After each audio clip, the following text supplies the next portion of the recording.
Welcome to Unholy Inquiry, where each tale leads you deeper into a labyrinth of mystery waiting to be uncovered. This time, join us as we delve into Hercule Poirot and unlocking Poirot's greatest mystery, a fan-crafted story that pays homage to the genius and sophistication of Agatha Christie's iconic detective, Hercule Poirot. We are thrilled to have you with us on this captivating journey. Share your thoughts, let us know where you're tuning in from, and if you spot any details we missed. Your feedback is invaluable. Together, let's continue to shape even more thrilling enigmas. Chapter 1. The Vanishing Clue. The clock ticked slowly in the quiet room, its rhythmic beat underscoring the heavy silence that filled the air.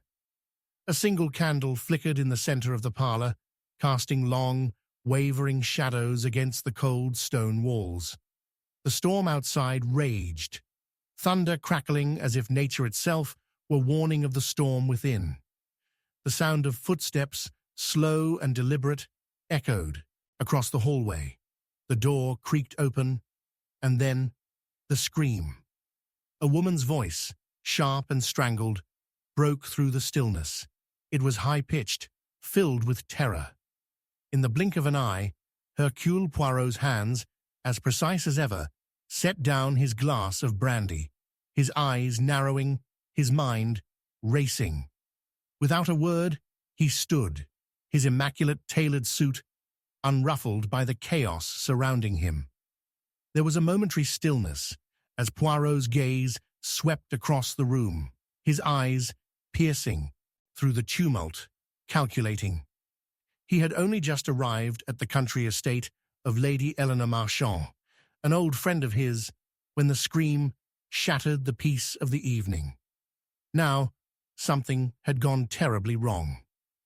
"I must investigate," Poirot muttered to himself, the words barely audible over the storm's fury.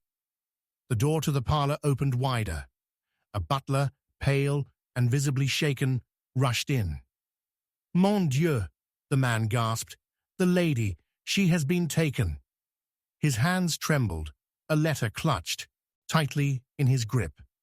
Poirot's mind sharpened as he eyed the man. "Taken," Poirot repeated, his voice calm, controlled, though his mind was alight with 1,000 thoughts. "Explain yourself, my good man." The butler faltered, swallowing hard before he spoke again. "It was only moments ago. Lady Eleanor, she was sitting by the fire, and then in an instant she was gone. Vanished. But there was a clue, Monsieur Poirot, a clue that vanished with her." Poirot's brow furrowed slightly. A clue that vanished? How peculiar. He approached the fireplace where Lady Eleanor had last been seen, and his sharp eyes caught the smallest of details. One of the rugs slightly displaced, a single hairpin glinting by the hearth, the faintest trace of perfume lingering in the air. Poirot leaned down, his fingers brushing the hairpin. It was not just any pin. It was a custom design, unique to Lady Eleanor. But where had she gone? And what had happened to the clue? "I must ask," Poirot began slowly, turning his gaze back to the butler. "Did anyone see anything? Hear anything?" The butler shook his head, eyes darting nervously about the room. "No, Monsieur Poirot, but the letter, it was the only thing left behind. That, and the sense that something terrible has happened." Poirot took the letter from the butler's trembling hands. He unfolded it with care, his eyes scanning the elegantly penned words. The letter was from Lady Eleanor's estranged husband, Charles Marchand, who had been away business for the past fortnight. It was short, cryptic, and entirely out of place, speaking of secrets and betrayal, of things left unsaid. Poirot's sharp gaze flicked over the words. No time to waste. The clue had been right here, and now it was gone. Act 1. The Crime and Chaos. The storm outside had worsened as Poirot moved methodically around the room, his keen eyes searching for any sign, any scrap of evidence that could explain what had transpired. The tension was palpable in the air, thick with suspicion, as the guests and staff huddled in corners, whispering amongst themselves. Lady Eleanor's sudden disappearance was a puzzle, but it was more than that. There was something deeply unsettling about it, a feeling that the disappearance was part of a larger, darker game. Poirot's mind was a maze of thoughts, each turning, twisting, leading him down different paths. But he did not yet have enough information. He needed to speak to the others. He needed to understand their motivations. He began with Lady Eleanor's closest confidant, Miss Eliza Redford, a woman in her late 20s with sharp eyes and an air of defensiveness. Miss Redford was often seen at Lady Eleanor's side, their bond seemingly unbreakable. Yet Poirot could not ignore the subtle unease that lay in Miss Redford's demeanour. Was it guilt or something more? Miss Redford, Poirot addressed her gently. I must ask you, did you see anything unusual before Lady Eleanor vanished? The woman's eyes flickered, and for a moment, Poirot thought he saw something like fear there. Nothing, Monsieur Poirot. Nothing unusual. We were speaking, and then she was gone.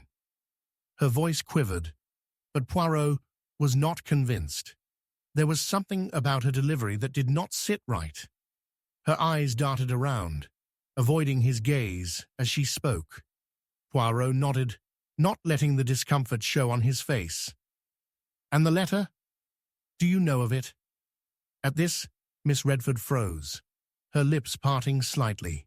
Before she recovered, the mask of composure returning. The letter? I have no knowledge of it. Ah, the lie was subtle but present, like a crack in a fine porcelain vase. Poirot knew that she was withholding something, though whether it was a guilty conscience or something far more sinister, he could not yet say. Act 2. Clues, red herrings and suspicions. Poirot's investigation took him from room to room, from suspect to suspect, as he sought to piece together the shattered puzzle. Each of Lady Eleanor's guests had a reason to hide something. Each held a secret, and yet none seemed to fit the puzzle perfectly. Miss Redford's behavior was suspicious, but could she be trusted? Or was there more to her relationship with Lady Eleanor than met the eye? Charles Marchand, Lady Eleanor's husband, had arrived that evening, looking pale and harried. He had claimed to have received a distressing letter from his wife earlier that day, but Poirot's instincts told him that something did not add up. The man seemed to be hiding something, but what? His motives were unclear. His temper had flared at the mere mention of his wife's name. Could he have orchestrated her disappearance? Or was there a deeper conspiracy at play? And then there was the butler, Arthur Green, so quiet, so loyal. Yet a strange look had passed between him and Miss Redford when Poirot had first questioned them. A look that spoke of complicity, of shared knowledge. Green had been in the room when Lady Eleanor vanished, but his testimony was vague. Had he been the one to remove the clue, or was he just an innocent bystander? As Poirot pondered the clues, he could not shake the feeling that they were being led astray. The letter, the missing clue, and the strange behavior of those around him were all pieces of a greater mystery, a mystery that seemed to grow darker with each passing hour. There was a twist here, something that eluded his sharp mind. Act 3. Poirot's reveal. The final twist hours had passed, and Poirot stood before the gathered suspects, his hands clasped behind his back, his expression unreadable. The storm outside had subsided, leaving a heavy silence in its wake. He had solved the riddle. He had pieced together the truth. But the revelation would be as devastating as it was unexpected. Mon ami, I believe you are all complicit in this crime, Poirot said softly, his voice cutting through the tension like a knife. The guests stiffened, exchanging confused glances. Poirot's sharp eyes scanned each face, noting their subtle reactions. But not in the way you think. He turned to Charles Marchand, the husband. You, Monsieur Marchand, were not the one who orchestrated this disappearance, but you did have a part in it. The letter you sent was a mere distraction, a tool to throw suspicion on others. Marchand's face went pale. What do you mean? Poirot raised a hand to silence him, continuing with his unshakable calm. Miss Redford, the clue was never a physical object. It was a person. The one who vanished was not Lady Eleanor, but you, Miss Redford. You are not who you claim to be. You are not Lady Eleanor's confidant. You are, in fact, her twin sister, Alice Redford, the true lady of this house. Gasps filled the room. Alice Redford's eyes widened, her face draining of colour. Poirot turned his gaze to Arthur Green. And you, Green, you were part of this deception. You were her accomplice, helping her stage the disappearance.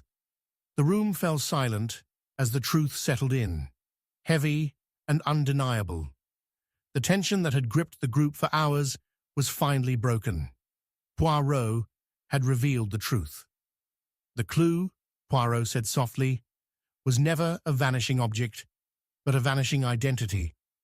The real Lady Eleanor Marchand had died years ago, and Miss Redford, her twin, had taken her place, hiding in plain sight. The final twist was as cruel as it was tragic. The betrayal, the lies, the twisted games, they had all been played at the expense of one woman's life. As the truth came crashing down on the room, Poirot's eyes softened, his voice quiet but resolute. Ah, mon ami, human nature is always the greatest mystery of all, and it is a mystery, I fear, that we shall never truly solve. With those words, Poirot turned and walked out of the room, leaving the stunned guests to confront the wreckage of their own deceit. Chapter 2: Secrets in the Shadows. The storm had not yet ceased its fury, and the night seemed to swallow the country estate whole.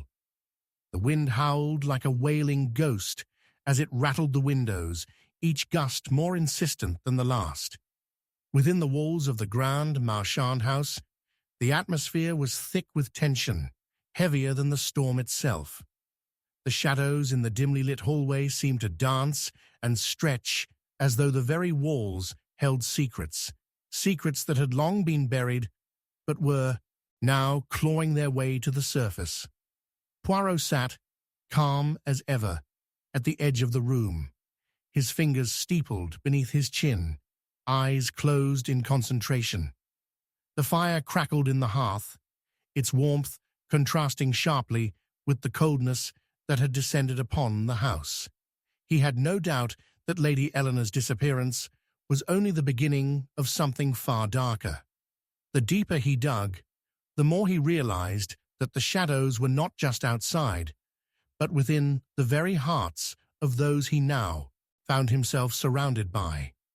There were secrets, yes, and secrets had a way of revealing themselves when the light grew dim. I must know the truth, Poirot murmured softly to himself, the words carrying a weight they did not reveal to others. He could not shake the feeling that someone was hiding something from him. He had asked the questions, yet they had given him nothing but silence, half-truths and evasions. The butler, Green, had looked as though he wished to confess, but he remained, tight-lipped. Miss Redford, Alice, as Poirot now knew her true identity to be, had been too composed, too perfect in her responses. A woman of her intelligence did not simply vanish without a trace. No, there was something more. It was then that Poirot's mind flickered to the letter, the one that Lady Eleanor's husband had written, the letter that contained far more than simple words. It contained a warning, a hidden message, one that Poirot could not quite decipher. Something about it gnawed at him, urging him to probe deeper. The hidden clues were often the most treacherous, for they spoke not with words, but with actions, or, in this case, the absence of them. He had already identified one of the pieces of the puzzle, but it seemed as though he was still far from understanding the whole picture. Poirot rose from his chair, his steps light but purposeful, as he moved toward the window. He gazed out into the rain-soaked night, his sharp eyes scanning the darkness for any sign of movement, anything out of place. But there was nothing but the black void beyond the glass. Yet he knew that there was always something lurking in the shadows, waiting to be uncovered. His thoughts turned back to the guests gathered in the parlor, the ones who had spoken to him in riddles and half-truths. They were all hiding something, he was certain of it. But whom could he trust? The answers were never as clear as they seemed, especially in a house as full of secrets as this one. His first suspect, naturally, was Charles Marchand, the estranged husband. He had been distant, nearly cold, upon his arrival. His demeanor, the perfect mask of a man who had seen his marriage unravel and his world shatter. Yet there was something odd about his reaction when Poirot had questioned him about the letter. He had been too quick to dismiss it, almost as though he knew the contents of the letter better than he should. Was it possible that Charles had known his wife's fate before anyone else? Poirot's thoughts turned next to Miss Redford, Alice, as he now knew her. There was no question that she had been lying, but Poirot could not yet see the full extent of her deception. She had so effortlessly woven herself into Lady Eleanor's life that it was hard to imagine the woman she pretended to be was anything other than the real Lady Eleanor. Yet she was not. Poirot had caught her once, when she thought no one was looking, staring at a portrait of Lady Eleanor with an odd mixture of longing and guilt. Her eyes had narrowed, as if she were looking at something she despised, something that was a constant reminder of a past she wished to erase. What was it that made her so uncomfortable? Was she hiding her true intentions, or was she merely haunted by her own deceit? And then there was the butler, Arthur Green. He was an enigma, his quiet mannerisms and his calm disposition betraying little of the turmoil that surely simmered beneath the surface. But Poirot had seen the cracks. Green's eyes would sometimes dart nervously when questioned too deeply, as though he feared being exposed. But exposed for what? What could he possibly have to hide? Poirot was certain that Green knew more than he was letting on, and it was that uncertainty that made him dangerous. As Poirot turned away from the window, he was interrupted by the sudden appearance of Miss Redford in the doorway. Her face was pale, her eyes wide, with something akin to desperation. For a brief moment, Poirot thought he saw a flicker of guilt, no fear, across her features. It was as though she had been running from something she had not yet been able to outrun. "Monsieur Poirot," she began, her voice trembling slightly, I have something to confess." Poirot's gaze never left her face, his eyes cold but searching. "Confess, mademoiselle. Speak, if you must." "I did not want to be the one to tell you," Alice began, her hands wringing nervously. "But I must. Lady Eleanor, she knew something about her past, about who she really was." Poirot's brow furrowed. This was unexpected. Lady Eleanor had been a woman of mystery, yes, But had she known something about her own identity that had been hidden even from her? Alice continued. She found out that she was not who she thought she was, Alice said, her voice lowering. That she was the illegitimate child of another man, not Charles Marchand's. And when she found out, she confronted him. She told him that if he did not help her find her true family, she would go to the authorities. Poirot's sharp mind began to whirl. This was the first real lead. Lady Eleanor had uncovered a secret that could have destroyed everything that Charles Marchand had worked for. It was enough to make a man desperate. And what happened after that? Poirot asked, his voice measured, calm. Alice looked away, her face hardening. I do not know. I left that night. She was upset, but she was strong. She said she would take care of it herself. I was scared. I did not know what she might do next. Poirot's eyes narrowed. A secret, a confrontation, a threat. It seemed as though Lady Eleanor had discovered a truth too dangerous to ignore. But who stood to lose the most from her discovery? Charles Marchand, undoubtedly. But Alice, did she know more about her sister's past than she was willing to admit? The pieces of the puzzle were coming together, but the answers, still elusive, lingered in the shadows. Poirot was not one to be misled, but he was also not one to rush to conclusions. He would wait, patiently, for the truth to reveal itself. The clock struck midnight, the sound echoing through the room, and Poirot's mind was alight with possibilities. There was something more here, something hidden just beneath the surface, and he, Hercule Poirot, would not rest until the last shadow was dispelled. The discovery of Lady Eleanor's secret had thrown everything into chaos. No one was who they appeared to be, and everyone was hiding something. Poirot's investigation had only just begun, and already he could feel the weight of the tangled web he was caught in. Alice's confession was a key piece, but it was not enough to reveal the entire picture. What other truths had Lady Eleanor unearthed before her disappearance? The guests at the Marchand estate were now more than just suspects. They were part of a larger game, a game that Poirot was determined to win. But in a house full of secrets, the line between truth and deception was becoming increasingly blurred. And in the shadows, there was something waiting, a twist, a revelation that would change everything. The next day, Poirot gathered everyone in the drawing room, his sharp eyes scanning their faces as they filed in. Charles Marchand had arrived earlier, his face pale and tight with unease. Miss Redford looked as composed as ever, but Poirot could see the flicker of uncertainty in her eyes. And Green, he stood at the back of the room, his face expressionless, but his hands clenched. Poirot's mind raced as he considered the possibilities. Each of these individuals had a motive. Each had something to hide. But who was the true culprit? And how did Lady Eleanor fit into this twisted puzzle? It was time to face the truth.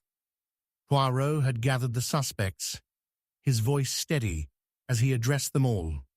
The storm outside had subsided, and the silence that filled the room was almost suffocating. The time for secrets was over. The time for answers had come. With a steady gaze, Poirot turned to Charles Marchand. "You have a great deal to answer for, monsieur," he said. "But you are not the one who orchestrated this crime." The room held its breath as Poirot's eyes turned to Alice Redford. "You, mademoiselle, are far more involved than you have let on. But you are not the mastermind either." Finally, Poirot turned to the butler, Green. "You, Arthur Green, are the one who has been pulling the strings from the shadows. The final twist came in the form of a revelation that shattered everything they had believed. Green had not been the loyal servant he appeared to be. He had been a man of ambition, willing to destroy anyone who threatened his plan. The secrets in the shadows were not just about Lady Eleanor's past. They were about power, greed, and betrayal. And as Poirot delivered his final words, the truth echoed through the room, leaving a lingering silence in its wake. "Ah, but you see, human nature is always the greatest mystery," Poirot murmured, his voice soft but unwavering. "It is always those we least suspect who are hiding the most." Chapter 3. A puzzle, unraveled. The air in the parlor was thick with tension. Poirot sat at the center of the room, the soft flickering of the fire casting elongated shadows that seemed to stretch across the stone walls. It had been 3 days since Lady Eleanor's disappearance, and yet the more he uncovered, the more the mystery seemed to twist, like an unyielding knot. His mind whirred, calculating, sifting through every detail, every word spoken, every glance exchanged. But still, the answer remained elusive. The door swung open suddenly, cutting through the silence. Alice Redford entered, her face pale and drawn. She looked disheveled, as though she had barely slept.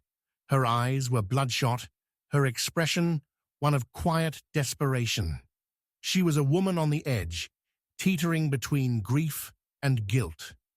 Poirot's gaze was sharp, his hands folded neatly in his lap, as he observed her without so much as a blink. The faintest trace of a smile crossed his lips, but there was nothing warm about it. He had known she would return.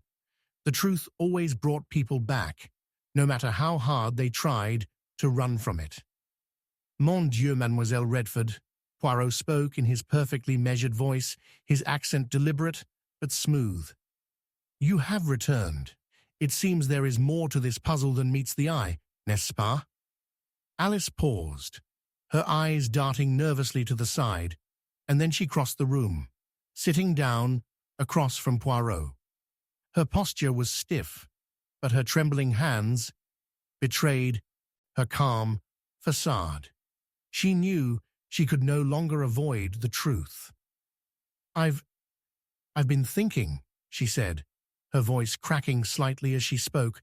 "I don't know how to explain this, but She hesitated, collecting her thoughts as though they were fragile shards that could fall apart if she spoke too quickly. "I didn't know she was going to confront him. I didn't think it would go this far. But I think Lady Eleanor uncovered something she shouldn't have." Poirot's eyes never left her face, his expression unreadable, but inside his mind was already unraveling the first thread. "Ah, so you admit that you knew, mademoiselle. You knew something was amiss between Lady Eleanor and her husband, yes?" Alice's gaze faltered, but she nodded, a single tear slipping down her cheek. "Yes, but I didn't know it would end this way. I thought—" She broke off, choking back a sob. "I thought she would be safe. I thought Charles would listen to her, but instead, he must have—" Poirot raised a hand, interrupting her with the precision of a maestro halting an orchestra. "You are assuming a great deal, mademoiselle," he said, his tone still calm, but his words sharp as a scalpel. "You believe that Charles Marchand is responsible for her disappearance, do you not?" Alice looked away, her eyes darting to the side, as though she could not face the question. Yes," she whispered, barely audible. "I do. She was going to expose him. She was going to ruin everything. But I didn't think it would go this far." Poirot leaned forward slightly, his gaze becoming more intense. "Expose him? You believe Charles Marchand is hiding something of such great consequence?" "Yes," Alice replied, her voice trembling. She found out about his past, about the people he was involved with, the business dealings, the lies. He was hiding things from her for years, and she wasn't going to stand for it anymore. Poirot's mind raced, but he kept his face calm. There were many things in Alice's confession that didn't quite align. Charles Marchand's temper was known, but was he capable of something as drastic as making his wife disappear? And what of the others in the house? Miss Redford's motivations, her own role in the web of secrets, were becoming clearer, but they still didn't offer the full picture. The shadows in the room seemed to deepen as Alice's words sank in. Poirot could feel it. The puzzle was almost there, but something was missing. He looked down at his hands, steepling his fingers together thoughtfully, and then he spoke again, his voice softer this time. "Tell me, mademoiselle, how did Lady Eleanor act when she confronted her husband? Was she afraid?" Alice stared at the fire, her gaze unfocused as she recalled the events. I don't think she was afraid. She was angry, though. She had proof, you see. She'd been keeping track of everything. His letters, his business arrangements, the money. She had the evidence. She confronted him in the study, but I don't know what happened after that. I wasn't there. Poirot's eyes narrowed, and the silence between them grew thick. He had his suspicions, of course. Lady Eleanor had been a woman with a strong sense of justice, but there was something too convenient about Alice's story. She was either a victim in this tale or an accomplice, and Poirot was not inclined to believe in coincidences. "Tell me, mademoiselle, what is it that you are hiding?" The words hung in the air, heavy with unspoken truth. Alice flinched, her eyes darting to the door as though she might flee. Poirot could see it. The truth was just within her reach, but she was unwilling to release it. I don't know what you mean," she stammered. "I've told you everything." Poirot's gaze softened ever so slightly, and then he stood, walking toward the window.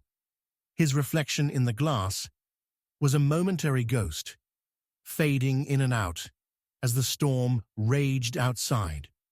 The pieces of the puzzle were beginning to come together, but Poirot knew that he needed more. The truth was always there, hidden in the small, overlooked details. He turned back to face Alice, who was still seated, her face pale and anxious. "Mademoiselle, you speak of fear and anger, yet there is one thing that you have not mentioned, your own involvement. You were the one who knew Lady Eleanor's every move, were you not?" Alice's face blanched, and for a fleeting moment, Poirot saw the truth flash behind her eyes. She had been involved in more than she let on, and her silence spoke volumes. "You are afraid of something, Mademoiselle Redford," Poirot said, with chilling precision, his eyes locking onto hers. "But it is not your sister's fate that haunts you. It is the secret that you have kept hidden, the secret that is about to unravel." Alice's lips quivered as she stood suddenly, her chair scraping against the floor. "I don't know what you mean," she whispered hoarsely, her voice breaking. Poirot smiled slightly, but the smile was colder than before. "You will, mademoiselle, you will." As Alice Redford fled from the room, her footsteps echoing down the hall, Poirot stood still for a moment. His mind was awash with possibilities. This case, this mystery, it was like a complicated piece of music, every note out of tune except for one. And that single note, when struck, would bring the entire melody into harmony. He knew that Alice had lied, but her lies were as fragile as glass, and once shattered, they would reveal the truth behind Lady Eleanor's disappearance. But there was still so much more to uncover. The question remained, who had truly orchestrated her disappearance, and why? Poirot moved methodically toward the door, his sharp eyes scanning every corner of the room. There was a new sense of urgency now, the truth so close, yet still elusive. The clues were beginning to come together, but only through the lens of logic and observation could he truly see the pattern. The storm outside had abated, but the storm within the house raged on. There were secrets still hidden in the shadows, and Poirot would not rest until every single one was brought to light. Poirot's investigation led him to the study, the room where Lady Eleanor had confronted her husband. It was here that the final pieces of the puzzle would fall into place. Charles Marchand had been absent during Poirot's last inquiry, but now, with the confession of Alice Redford and the mounting suspicions, it was time to face the man directly. Charles entered the room, his face tight with anxiety. He had been avoiding Poirot, but now there was nowhere left to run. Poirot wasted no time. "Monsieur Marchand, you know why you are here. Your wife is gone, and the truth is waiting to be uncovered." Charles's eyes narrowed, his fists clenched at his sides. "I have nothing to hide," he spat, his voice tight with anger. "But if you think for a moment that I'm responsible for this, Poirot, you are mistaken." Poirot took a step closer, his voice calm and unwavering. "I am not yet certain, monsieur, but I will be. You see, there is one thing you have overlooked, the thing that has been hiding in plain sight." Marchand stiffened. Poirot could see the truth in his eyes, but he was not ready to reveal it just yet. The final confrontation would come soon enough. Poirot had gathered all the clues, all the threads, and he was ready to expose the truth. The storm, the lies, the deceit, all would be revealed in one devastating moment. But Poirot had one final twist to deliver, one last piece of the puzzle that would tie everything together. And when it did, the truth would be more devastating than anyone could have imagined. The clock ticked. The storm raged on. The puzzle was about to be unraveled.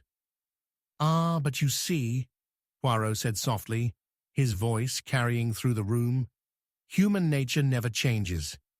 It is always the ones who think they have nothing to hide who have the most to lose." Chapter 4. The First False Trail. The storm outside raged in full force. The howling wind was relentless, battering the windows of the Marchand estate as though it too sought to uncover the secrets that lay hidden within the walls. A crack of thunder split the air, echoing through the room like the roar of a beast, its sharp sound magnifying the silence that hung over the house. Poirot sat in the drawing room, his hands folded, eyes narrowed in concentration. He had just returned from questioning Alice Redford, and yet, as always, the pieces of the puzzle seemed to slip through his fingers. The more he investigated, the deeper the mystery grew, and the more elusive the truth became. Suddenly, a figure appeared in the doorway, silhouetted by the flickering light from the fireplace. Charles Marchand. His face was pale, his eyes bloodshot, as if sleep had eluded him for days. But it was not the exhaustion in his eyes that caught Poirot's attention. It was the way he carried himself. There was a tension in the air, a strange urgency in his every movement. He stepped forward, his shoes clicking against the polished wooden floor, and without a word, he handed Poirot a piece of paper, crumpled and stained with what looked like ink smudges. Poirot took the paper from him, his fingers delicate as always, unfolding it with a precise, controlled motion. The letter was brief, hurried, but the words were clear. "If you do not stop investigating, your wife's fate will seem like a blessing compared to what awaits you next." A quiet gasp escaped Charles's lips as Poirot read the letter. The threat was blunt, clear, and chilling in its simplicity. But it was not the message that drew Poirot's attention. It was the paper itself. It was an old-fashioned typewriter sheet. No ink splatters, no smudges, no imperfections. Everything about the paper screamed calculated, deliberate intent. It had been forged. Poirot looked up at Charles, his gaze piercing, calm, unfazed. "You bring me a threat, Monsieur Marchand, but it is not the first. You must have many such letters." He let the words linger in the air, watching the man shift uncomfortably. Charles swallowed hard. "I don't know what you mean, Poirot. I... Ah," Poirot interrupted, his voice gentle but firm. "A man who reacts so strongly to a suggestion reveals more than he thinks." Poirot raised his hand, signaling to the butler, standing quietly in the corner. "Please, send for Miss Redford. There are certain things I must confirm." As the butler left, the tension in the room increased. The rain continued to lash at the windows, creating a constant, rhythmic sound that served only to heighten the atmosphere. The weight of the conversation hung heavily in the air. Poirot's mind was already working, sifting through the implications of the letter. A threat, a false trail perhaps, but who was behind it, and why now? Charles, his face taut with worry, shifted from foot to foot. "You must understand, Poirot," he said, his voice edged with desperation. "This has gone far beyond just my wife. There are things at play here that go back much further than you realize. There are people involved, dangerous people." Poirot's gaze softened slightly, but his mind remained sharp. "People? Dangerous people, you say? But it is only you who has come to me with this letter, monsieur. No one else has stepped forward to reveal themselves." The door creaked open again, and Alice Redford entered, her face as pale as her brother's, but her expression was something else entirely.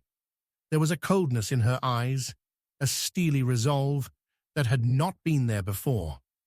She stepped into the room with deliberate calm, her every movement controlled. She glanced at her brother, then turned to Poirot, her eyes locking with his. "Poirot," she said, her voice even, though there was an undercurrent of something deeper beneath the surface. "I know what you are thinking, but you are wrong." Poirot observed her for a moment, his gaze calculating. "Am I, mademoiselle? What is it that you believe I am thinking?" She hesitated only for a second, but in that moment, Poirot saw it, the briefest flicker of doubt in her eyes. It was a small thing, easily missed by anyone else, but Poirot noticed it immediately. The lie, the inconsistency in her confidence.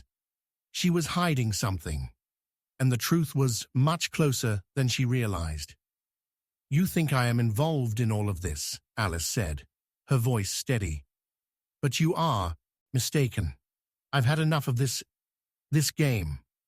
Poirot leaned back in his chair, steepling his fingers, his mind already racing ahead.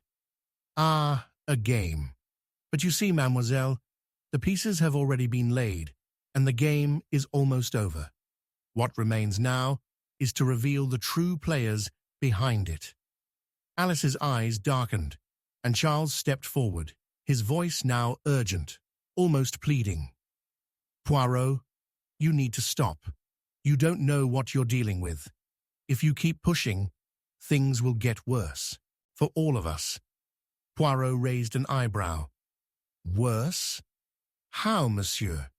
You believe you are in control of this situation, yet you are not. It is not you who holds the pieces. The truth always has a way of revealing itself, even in the darkest of times." For a moment, the room fell into an uneasy silence.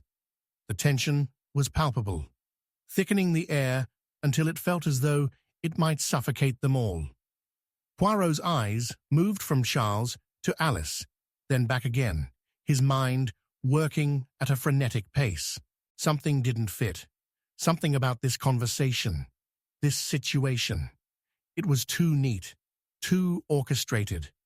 The threat, everything about it, reeked of manipulation. But who was the manipulator? The first false trail was laid before him, but Poirot was not one to be easily misled. The letter, the timing of it, the fear in Charles Marchand's eyes, all of it felt too convenient. It was as though someone wanted to divert Poirot's attention, to lead him down a path that would only serve to obscure the truth. But Poirot was too experienced to fall into such traps. It wasn't long before Poirot's suspicions began to take shape. The letter itself, though convincingly crafted, was meant to cause a rift, to fracture the trust between him and his suspects. But Poirot knew better. Every action, every lie, every subtle shift in the room's atmosphere, each of these clues pointed to something much darker beneath the surface. The question was, who had the most to lose from Lady Eleanor's disappearance? Alice had been careful with her words, but there was something in her demeanor that Poirot couldn't quite place. And Charles, with his obvious anxiety, was clearly hiding more than he was willing to admit. Their responses were too rehearsed, their fears too pronounced. Poirot's investigation took him to the study where Lady Eleanor had last been seen. The room was cold, with the faint smell of tobacco still lingering in the air, a sign that it had been recently occupied. He ran his fingers over the desk, the surface smooth and untouched, yet something felt wrong. His eyes scanned the room, each corner, each object carefully examined. There, on the floor, just behind the desk, was a small, crumpled piece of paper. Poirot knelt, picking it up carefully. It was the same type of paper used for the threatening letter Charles had brought to him. The ink was smudged, as though it had been hastily written, and the words were a single, cryptic line. The game is not over. The truth remains hidden. Poirot's mind raced. The paper, the ink, the message, everything pointed to someone trying to keep him from discovering the truth. But it also revealed something else. Someone knew more than they were letting on. This was no random letter. This was a message from someone who had access to the Marchand estate, someone who was playing a much larger game.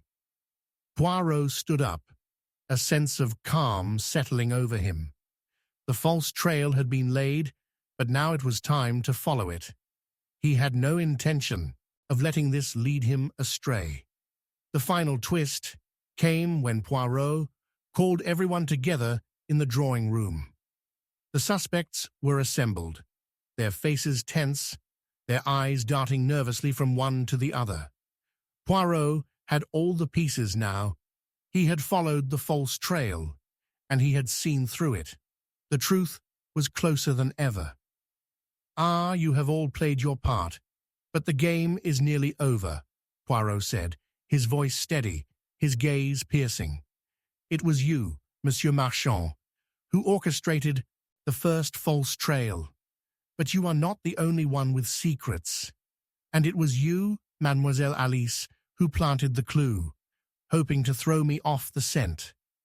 The room went deathly silent as the full weight of Poirot's words sank in. The tension in the air was palpable. Poirot's voice softened, but there was no mistaking the finality in his tone. "And now, we come to the last piece," Poirot said. "The truth that you have tried so hard to conceal." The devastating reveal came swiftly. The threat, the false trail, it was all part of a larger plan, one that involved betrayal and deception on a scale neither Charles nor Alice had anticipated. The mastermind behind it all had been hiding in plain sight. The final twist was a cruel irony. The truth, as it turned out, was far darker than anyone had imagined. As Poirot concluded, he turned to face the assembled guests, his voice filled with a quiet but firm resolve. "You see, mon ami, human nature, it never changes.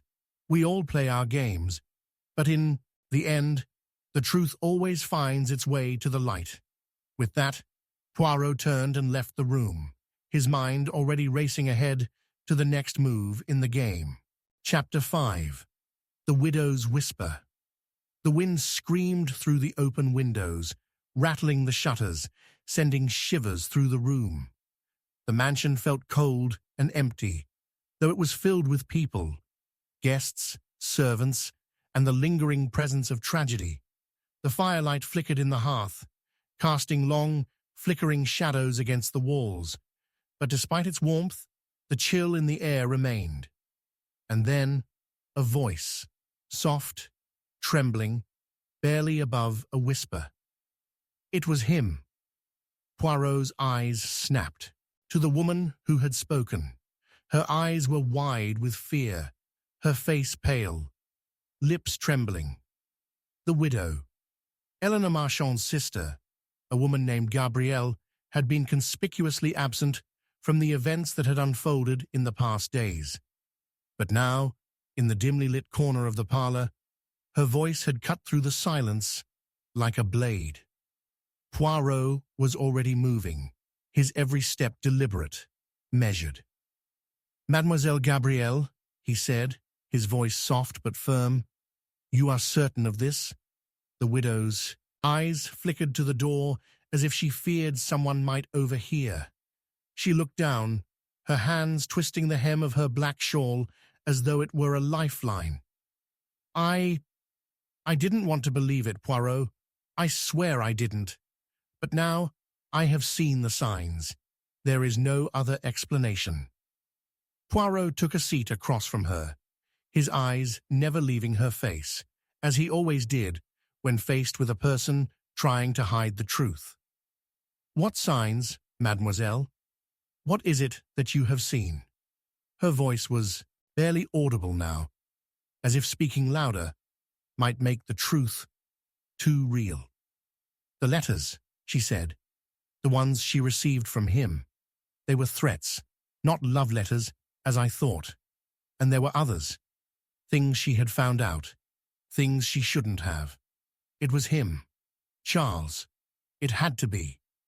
Poirot leaned back slightly, his fingers steepled before him in quiet contemplation. He was patient. "You are speaking of your brother-in-law, Charles Marchand, yes? But what is it that you believe he did? What exactly are you accusing him of?" Gabrielle took a deep breath, her hands still shaking.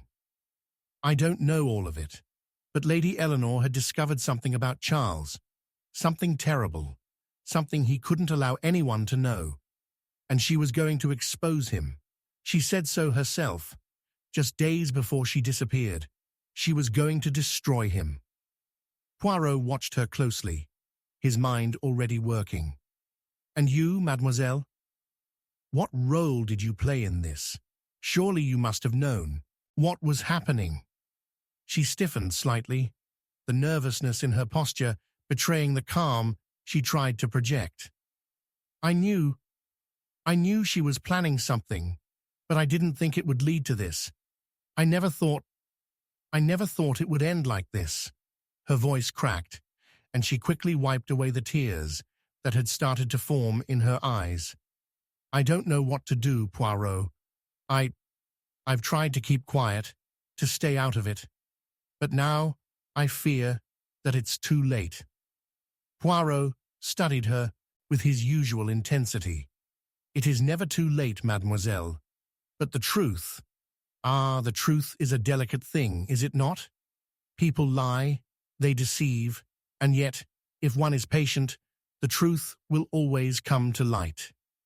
Gabrielle's eyes widened slightly, as if she were expecting something more, something like an immediate conclusion. But Poirot's response was always calculated, measured, a carefully crafted silence that pressed on the edges of his conversation partners. "Tell me more about the letters, Mademoiselle Gabrielle. What do you know of them?" The widow hesitated, a shadow crossing her features. "They were delivered in secret, in the dead of night, when no one was around. Charles denied sending them, of course.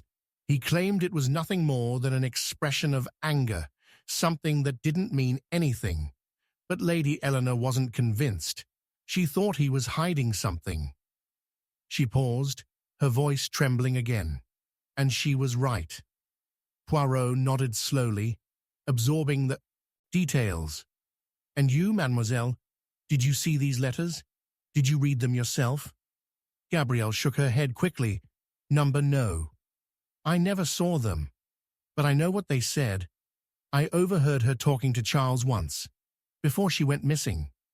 She said she had proof, that she knew something he didn't want her to know. She was going to confront him." She swallowed, her voice breaking. And then she was gone. Poirot's gaze remained fixed on her. She was clearly shaken, but Poirot could sense something deeper, a hidden layer beneath the surface.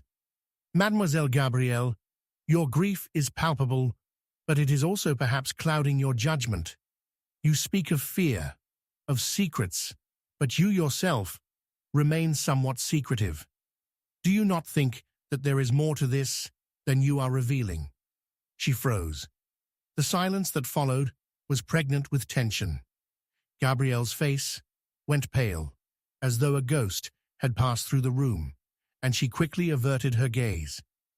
"Ah, you see, mademoiselle, the truth is a slippery thing," Poirot continued, his voice calm and unrelenting.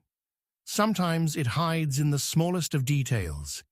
It is always right there before us, but it requires an eye trained to see it.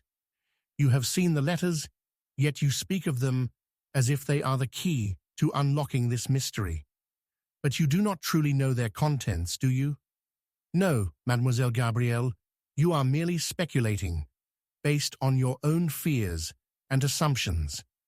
Gabrielle's face flushed with anger, then confusion.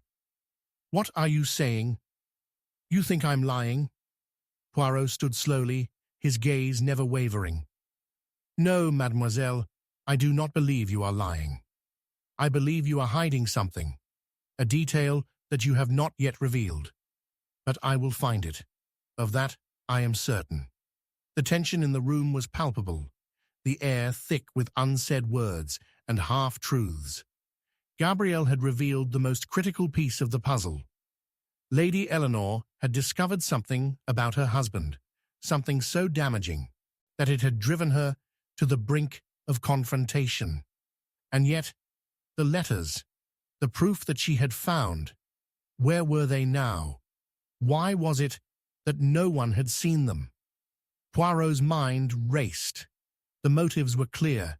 Charles Marchand, desperate to protect his secrets, would have done anything to stop Eleanor from revealing what she had discovered. Gabrielle's story fit, but it didn't add up completely. There were gaps, missing details that Poirot intended to fill. Poirot's investigation led him to Charles Marchand. The man was, as always, tight-lipped, unwilling to give anything away. His discomfort was growing, evident in his stiff posture, the way his fingers fidgeted with the edge of his coat. Poirot observed him for a moment, calculating. "You are a man of great secrets, Monsieur Marchand," Poirot said, his tone cool. "But it is not the secrets you keep that will undo you. It is the ones you fail to protect." Charles's eyes flickered. "I don't know what you mean." "Ah," Poirot replied, "you do. You see, monsieur, the letters your wife received, what did they truly say? You claim to know nothing of them, yet I find it difficult to believe that you did not understand the weight of their contents." Charles shifted uncomfortably. "It was just a series of angry words," he muttered. "Nothing more." Poirot's gaze remained steady. Perhaps, but I am not interested in what you tell me, monsieur. I am interested in what you hide. And with that, Poirot turned away, leaving the man, standing in his anxiety. The final reveal came unexpectedly, like a twist of fate itself. The letters, as it turned out, had never been about Charles. They had been about Gabrielle. The widow had been the one who had sent them, not only to her sister, but to Charles, knowing that they would create a rift so deep that no one could see the truth beneath it.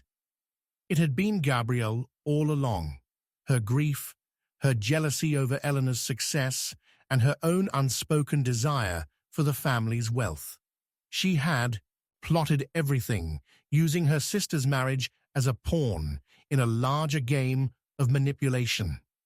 The final twist was not just the revelation of Gabrielle's guilt, but the emotional toll it took on her. Poirot's calm voice cut through the room, breaking the silence. "Ah, you see, mademoiselle, human nature is always the most dangerous element in a mystery. It is what makes people act against their own self-interest, and in the end, it is what betrays them." As Gabrielle's world came crashing down, Poirot's voice lingered in the air, an unsettling reminder of how easily the truth could be obscured. The truth, mademoiselle, always finds its way out, no matter how hard you try to bury it.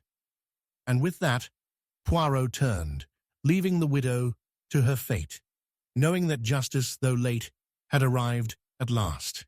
Chapter 6. Betrayal in Plain Sight. The storm had returned, fiercer than before, and the once quiet Marchand estate now felt like a house caught in the jaws of nature's fury. The wind howled, sending waves of rain against the windows with a force that seemed to shake the very foundation of the building. Inside, the flickering light of a single candle cast trembling shadows across the room, the flame dancing uncertainly, as if it too feared what was to come. Poirot sat at the head of a long, polished oak table, his hands folded in front of him, as calm as ever, despite the chaos that was unfolding around him.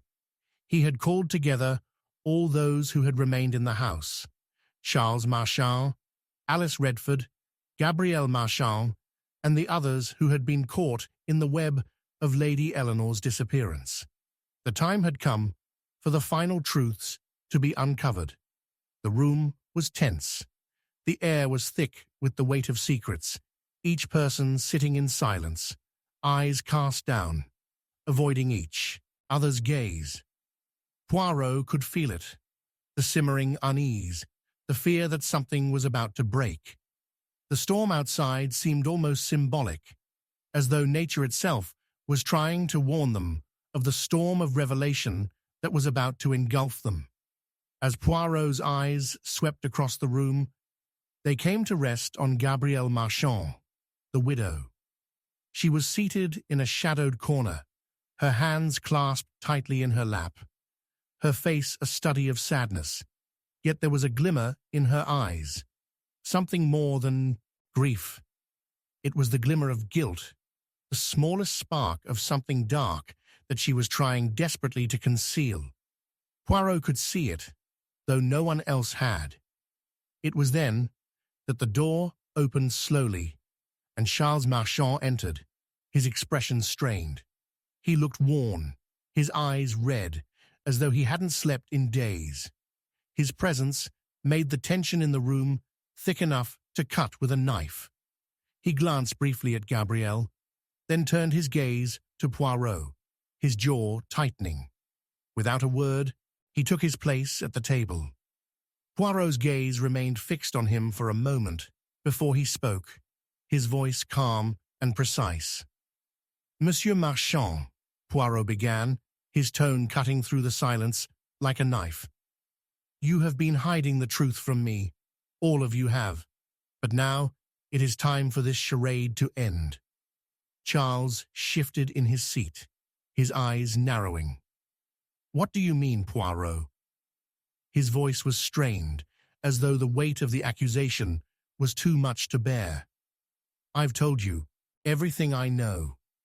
Poirot smiled faintly, his eyes glinting with the sharpness of his deduction. "Ah, monsieur, human nature never changes, does it? You have told me what you thought I needed to hear. But there is one thing you have overlooked. One crucial piece of the puzzle you have failed to notice." Charles flinched slightly at the remark, but he quickly regained his composure. "I don't know what you're talking about." Poirot leaned forward slightly, his eyes never leaving Charles. "The betrayal, Monsieur Marchand. It has been there in plain sight all along." The room fell silent. The other occupants shifted uneasily in their seats, their eyes darting between Poirot and Charles. Gabrielle's face turned pale, and Alice Redford's lips tightened. For a brief moment, Poirot thought he saw a flicker of fear cross Charles's face, a brief flash of panic that he quickly masked with a cold, impassive expression. "The woman," Poirot continued, his voice low but firm, "the woman who you claim to love, the one who has vanished without a trace. She was not your only betrayal. The true betrayal lies much closer to home. It is one that you have yet to acknowledge, though it is staring you in the face." Charles leaned forward now, his fists clenched on the table. "What are you saying, Poirot? Are you accusing me of something?" Poirot's eyes narrowed, and he leaned back in his chair, his hands folding again in his lap. "I am accusing you of something, monsieur. But it is not just you who has betrayed others. Number. There is another in this room who has hidden the truth from me, and it is this person whose betrayal has caused the greatest harm." The room became even more tense, the air thick with anticipation. Everyone in the room had been hiding something, and Poirot knew it. But it wasn't until this moment that the pieces began to click together, one by one, revealing a truth no one had expected. Gabrielle's eyes were wide now, her lips trembling as she tried to compose herself. Alice sat perfectly still, her gaze fixed on the table, but Poirot could feel the nervous energy radiating from her. Poirot's gaze shifted from Charles to Gabrielle, then back again, his mind working like a finely tuned instrument. "You, Monsieur Marchand, are not the only one who has been hiding the truth," Poirot said quietly. "Your wife's disappearance and your subsequent actions were not the result of one person's betrayal. No, monsieur, there is a deeper, more intricate web here, one that you have failed to see until now." Charles's eyes flickered with confusion. "What are you talking about?" Poirot stood, walking slowly around the table, his gaze fixed on each of the suspects in turn. "The truth, monsieur, is that the one who has most betrayed you is none other than your sister-in-law, Gabrielle Marchand." The words hung in the air like a death sentence, and for a brief moment, no one spoke. Gabrielle's face drained of color, her lips parted in shock, but Poirot pressed on. "Ah, but I have seen it. The way you behave, Mademoiselle Gabrielle, the way you look at your brother-in-law. You too were involved in Lady Eleanor's disappearance. And it is not just a simple crime of passion. Number, it is much more complicated than that." Gabrielle's voice was shaky as she finally spoke. "You're wrong, Poirot. I loved my sister. I never wanted any of this to happen. It's Charles. You don't understand what he's done to this family. He's been hiding things, lying to everyone." Poirot held up a hand to silence her. Yes, of course, it is always easier to shift the blame onto someone else. But you, mademoiselle, have played your part. You betrayed Lady Eleanor in plain sight. The clues were there. You, too, wanted her gone, didn't you? You wanted to inherit the family fortune, and when she became a problem, you decided to eliminate her. Gabrielle stood suddenly, her chair scraping against the floor, and she backed away, her face contorted with both rage and fear. No, I didn't. I swear to you, Poirot, I didn't kill her. I didn't even know where she went. It's not what you think. Poirot stepped forward, his eyes piercing. The truth, mademoiselle, is that you knew exactly where she was. You were the one who had the most to gain from her disappearance. And you thought you could fool me with your tears, your grief, but I have seen the cracks in your story. I have seen the betrayal in your eyes. The revelation sent shockwaves through the room, leaving everyone stunned. Gabrielle had been so careful, so meticulous in her deceit, that it had taken Poirot all this time to unravel the layers of her lies. She had been the one orchestrating her sister's downfall, hoping to claim the inheritance that Lady Eleanor would leave behind. Poirot's mind continued to race as he pieced together the final clues. Gabrielle had been the one who had pushed her sister to confront Charles about his secrets, hoping that the confrontation would escalate into something more dangerous. She had known that her sister's discovery would be the end of her, but what she hadn't counted on was Poirot's sharp eye. As Poirot continued to unravel Gabrielle's web of lies, the room became filled with a sense of disbelief. Gabrielle's betrayal had been hidden in plain sight, a subtle manipulation that had gone unnoticed by everyone, including her sister. But Poirot had seen it all, and now the truth was beginning to emerge in full force. "Ah, mon ami," Poirot said, quietly to himself. "Human nature, it is always the most dangerous of all, and in the end, it is our own desires that lead us astray." The final twist came when Poirot revealed that the true mastermind behind Lady Eleanor's disappearance was not Gabrielle, as everyone had suspected, but someone far closer to her. Someone who had played both sides against each other, manipulating events from behind the scenes. The devastating betrayal was a blow to the entire family, but it was Gabrielle's downfall that hit hardest.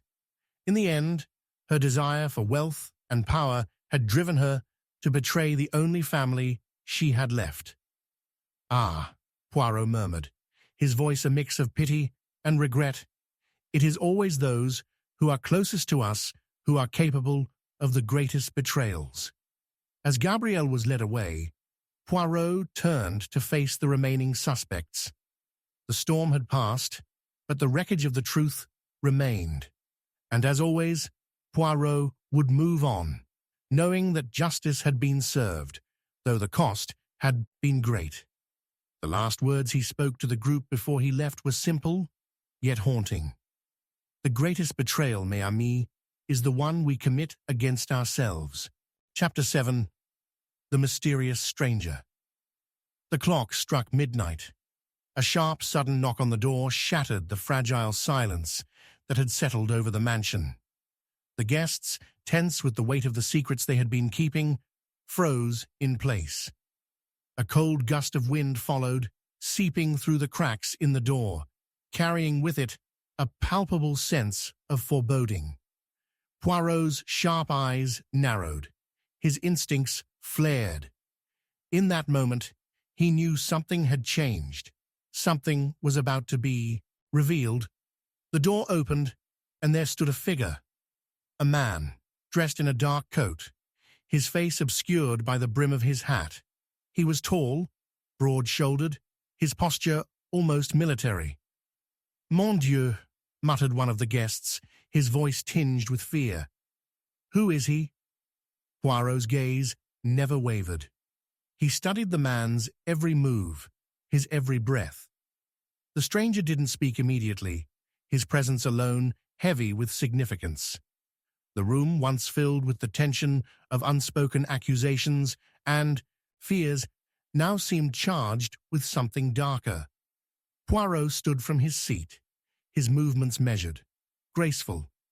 He adjusted his waistcoat with a deliberate motion, his eyes never leaving the newcomer. "Ah, monsieur," Poirot said, his voice carrying the calm certainty of a man who never spoke without purpose. "You have arrived, I presume, with business that requires my attention." The stranger's eyes flicked towards Poirot, and for a brief moment there was a flicker of something in his gaze, a hesitation, an uncertainty. But it was gone as quickly as it had appeared. The stranger stepped forward, his boots making a sound against the creaky floorboards. The candlelight seemed to flicker in response, casting long shadows across the room. He removed his hat slowly, revealing a face that was at once familiar and foreign. There was something cold, almost calculating in his features. Sharp cheekbones, an angular jawline, his eyes a striking blue, but the kind of blue that carried no warmth. "I am afraid, Monsieur Poirot," the man said, his voice low, with an accent that Poirot could not immediately place, "that my presence here is no accident. It is, in fact, the culmination of a search, one that I believe you are well acquainted with." The room shifted uncomfortably. Poirot's gaze never wavered. His mind was already working, already turning the key to unlock the mystery that had just stepped into the room. The man's words were laced with knowledge that should not have been possible for him to possess. "A search, you say?" Poirot asked, his tone light, but with an edge of curiosity. "And what, may I ask, is it that you seek, monsieur? For it is not often that I find someone who comes seeking my assistance with such certainty." The man's eyes narrowed slightly. "I seek what was taken from me, what was stolen, by someone in this very room." Poirot's mind clicked into place. The words rang in his ears. A search. What had been stolen? Who had taken it? And why did this stranger believe that the answers lay among those gathered in the house? The guests shifted nervously, their eyes darting to each other, uncertain whether the stranger was a threat or merely a messenger. There was something unsettling about him, something too poised, too deliberate in his every movement. Poirot held up a hand, signaling for silence, his gaze fixed on the stranger. "You claim to seek something that has been taken, but the question, monsieur, is not what you seek. It is who took it." The man gave a slight, almost imperceptible smile, though it didn't reach his eyes. "Ah, yes, the great detective. Always searching, always questioning. But you, Poirot, have missed something vital, a detail, if you will, that lies at the heart of this mystery." Poirot's eyes flashed with understanding. "A detail," he echoed, his voice soft. "And what, may I ask, is this detail that has eluded me?" The stranger stepped forward, his face now illuminated by the flickering candlelight. There was something almost theatrical about his movements, his presence commanding attention without effort. "The person who took what was stolen," he said slowly, his voice dropping to a whisper, "is someone who has been hiding in plain sight." The revelation hit the room like a thunderclap. The guests, already on edge, looked at each other nervously, their expressions shifting as suspicion rose in their chests like bile. Who could this stranger be, and how could he know so much about what had been stolen? Poirot's mind whirled. Hiding in plain sight. He knew what that meant. The answer, hidden in front of them all, had been under their noses this entire time. He began to piece together the pattern, the subtle clues that had eluded everyone else. The man had arrived at a critical moment. After the storm, after the many revelations and secrets, it was clear now that he wasn't merely here to reveal his own story. He was here to unearth something much deeper, something that no one had anticipated. Poirot's eyes flicked over the guests, his sharp gaze catching the smallest of movements. A twitch of the hand, a brief glance towards the window, a shift in posture. All signs of tension, all signs of a person who knew more than they let on. And then there was the stranger. Was he a part of this tangled web, or was he a wild card who had stumbled into the game? The stranger's voice broke through his thoughts. "I know what you are thinking, Poirot, but you will find no answers in the past, only in the present." Poirot turned his gaze back to the man, his eyes narrowing. "The present, you say? Ah, but it is always the past that informs the present, monsieur, and in this case, it is the past that holds the key to your search." The man did not respond immediately, his expression unreadable, but Poirot could see the subtle shift in his demeanor, the faint tightening of his jaw. The stranger knew something, and it was clear he wasn't willing to give it up easily. "And the people here, Monsieur Poirot?" the stranger continued. "Do you believe them innocent? Do you believe they are blameless in what has transpired?" Poirot did not answer right away. Instead, he moved toward the large window that overlooked the estate. The storm had intensified, the lightning now flashing in the distance, illuminating the night sky with jagged streaks of light. He could hear the rain pelting against the windows, a steady, relentless rhythm that matched the rising tension in the room. He turned back toward the group, his gaze sweeping over them.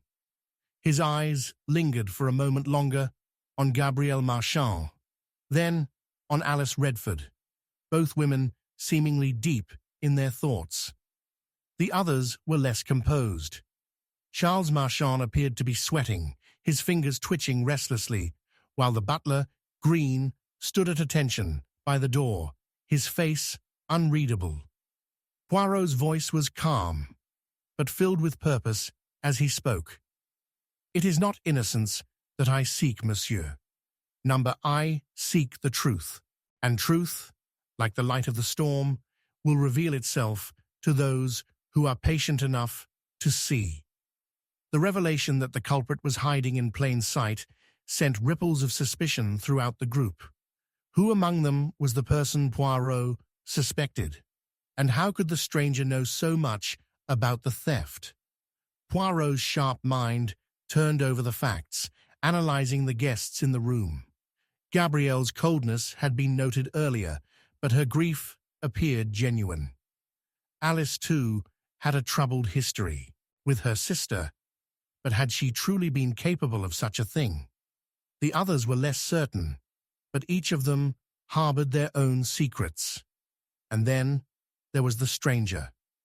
Was he part of the house's tangled web of lies, or was he someone sent to unearth it all? His calm demeanor and cryptic words only added to the intrigue. What was it that he was after? Was he a friend or an enemy? And why had he waited until now to reveal himself? As Poirot continued to observe, he found himself leaning towards a theory, one that, if true, would change everything. The stranger's arrival had been no accident. The pieces were beginning to fall into place, but there was still one missing. The final twist came when Poirot, having gathered all the clues, stood before the gathered guests. The storm had passed, leaving the house shrouded in an eerie silence. The stranger's presence had been the catalyst, but the real story lay within the interactions of those who had been closest to the crime. "You see," Poirot said, his voice carrying through the room, "the mysterious stranger is not as he appears. He is not an outsider at all, but a man who has been hiding in plain sight, the true culprit behind the theft." Gasps filled the room. The stranger's face remained expressionless, but Poirot's eyes never left him. "Monsieur Green," Poirot said, his voice icy. "The butler. It was you all along." The final revelation struck with the force of a hammer, and as the truth unraveled, the emotional weight of betrayal hit harder than any of them could have imagined. The stranger, the thief, had been hiding under their noses the entire time. Poirot's voice, calm but heavy with finality, echoed in the room. The greatest trick, mes amis, is not in deceiving others. It is in deceiving yourself. With that, Poirot turned and walked out of the room, leaving the truth to settle in the silence that followed, knowing that justice had been served, and the mystery was finally at an end. Chapter 8. Poisoned Words. The room was thick with tension. The faintest click of a glass being set down on the polished wooden table echoed in the silence, a sharp contrast to the muffled sounds of the storm raging outside. The fire flickered weakly in the hearth, casting long, wavering shadows across the faces of the gathered guests. But it was the woman's words, spoken with a sharpness that cut through the air, that chilled the room to its core. "You know what I saw, Poirot," she said, her voice trembling but determined, her hand clutched tightly around a glass of brandy. "I saw him. I saw the poison slip into her drink." Her words hung in the air like a deadly cloud, each syllable punctuating the weight of the revelation. The room froze. All eyes turned to the woman, Lady Eleanor's confidant, Miss Redford. Her face was pale, but her eyes burned with a fierce clarity. Poirot, calm as ever, studied her with piercing eyes. His gaze was sharp, analytical. "Mademoiselle Redford, you are certain of this? You saw the poison enter the drink?" His voice was smooth, yet it carried the weight of his disbelief. "I saw it," she replied, her voice barely above a whisper, but there was no mistaking the gravity in her tone. "I saw it with my own eyes, Poirot. I saw him slip the poison into her glass." The room was silent, save for the distant rumble of thunder. Poirot's mind raced, turning over the words, analyzing the woman's every movement, every breath. The pieces of the puzzle had always been fragmented, but now they seemed to be falling into place. The murder, the lies, the manipulations, everything was coming together in this moment. "Ah, mademoiselle," Poirot said, his voice low, but filled with a quiet intensity. "You claim to have seen the poison enter the drink. But tell me, why did you not act? Why did you not speak up at the time?" Miss Redford faltered for a moment, her eyes flicking to the others in the room. She swallowed hard, her grip tightening on the glass in her hand. She paused, her face flushing with shame. "I didn't know what to do.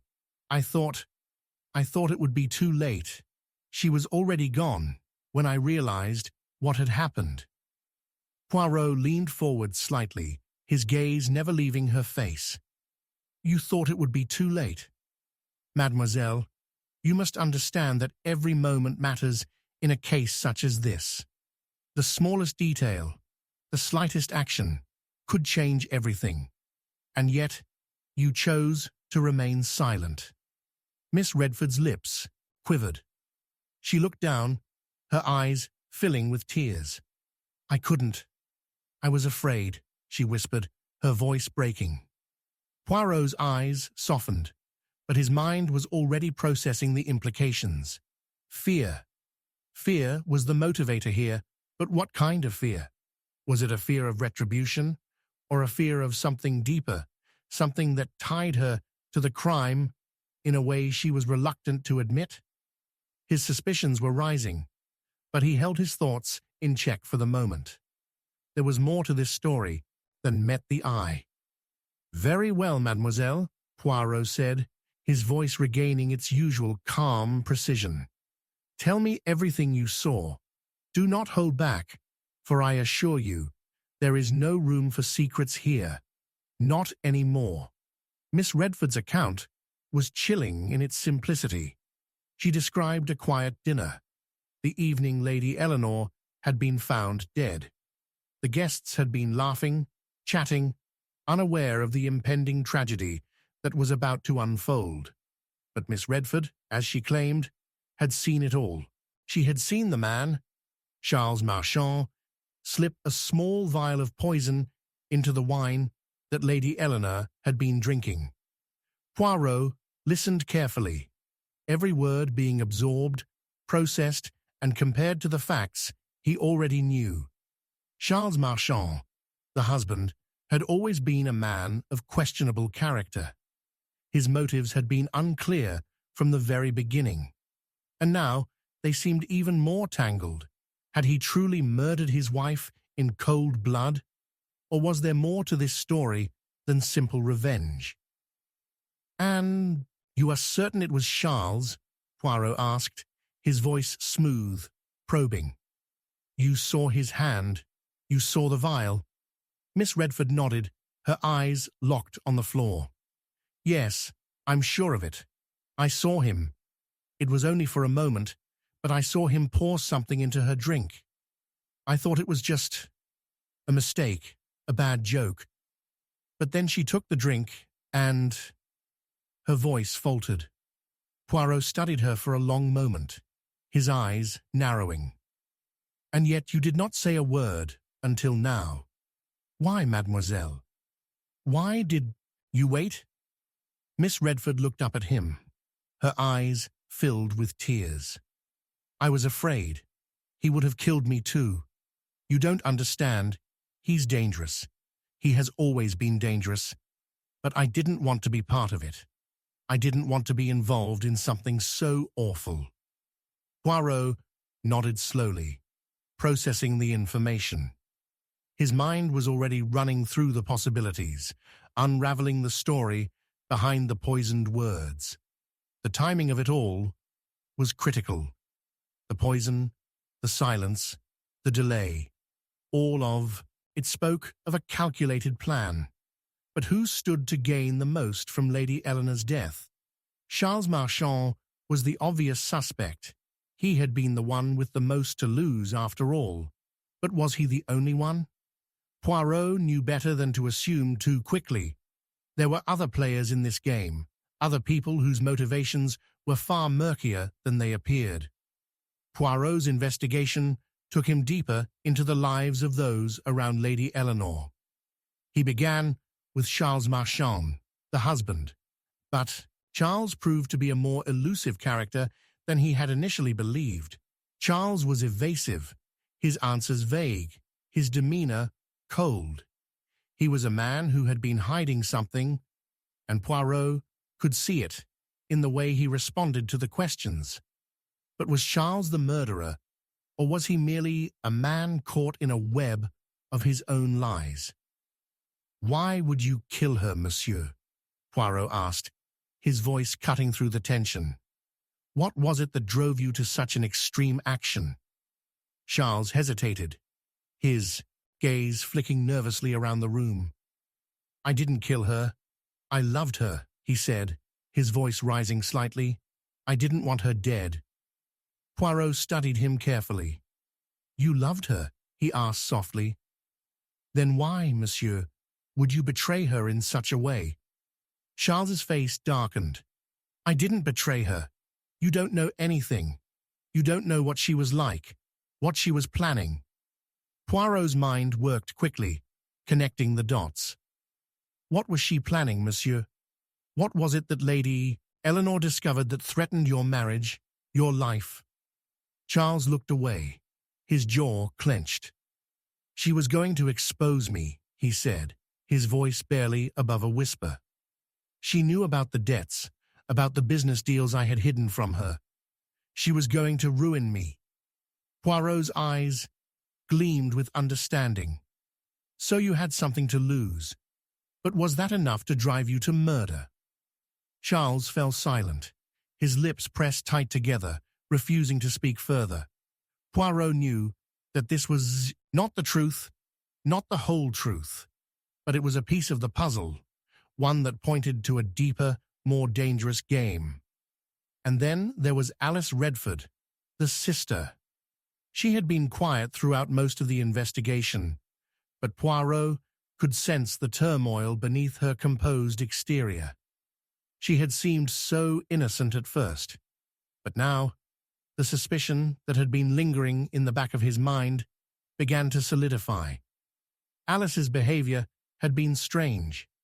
She had avoided contact with the other guests, isolated herself, and yet her connections to Lady Eleanor ran deeper than anyone had imagined. "Miss Redford," Poirot said, his voice soft, coaxing, "you must understand that I only seek the truth. Tell me, what did you know of your sister's intentions?" Alice's eyes flickered with something: fear, guilt, or perhaps something even darker. "I didn't know much, but I knew she was planning something. I knew she had found out about Charles's debts. She wanted to confront him." Poirot's mind sharpened.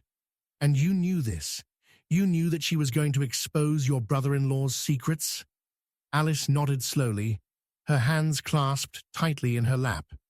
"Yes," she whispered, "but I didn't think it would come to this. I didn't think it would end with her dead." Poirot's gaze never wavered. "You didn't think it would end with her dead, but you didn't stop her either, did you?" Alice's face drained of color. She swallowed hard, her breath coming in quick bursts. "I didn't think it would be too late," she whispered, her voice breaking. The final twist came swiftly, but with devastating clarity. Poirot had gathered the pieces of the puzzle, and now the truth was ready to be revealed. The poisoning, the lies, the betrayal, it all pointed to one final, unexpected conclusion. Lady Eleanor had been killed, not just because of her husband's secrets, but because of the secrets Alice Redford had been hiding. Alice, in her desperate bid to protect her family and secure her future, had poisoned her own sister. The poison had been slipped into the drink, not by Charles, but by Alice herself. "Ah, mademoiselle," Poirot said softly, his voice filled with quiet regret.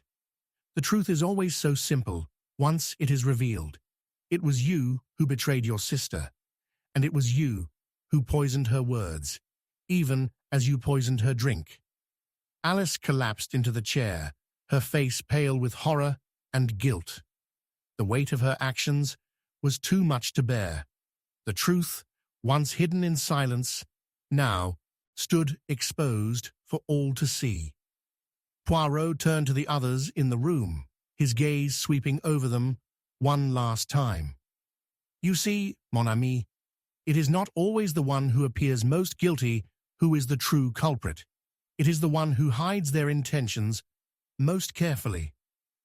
The room fell silent, the only sound the crackling of the fire, as Poirot's words echoed in the stillness.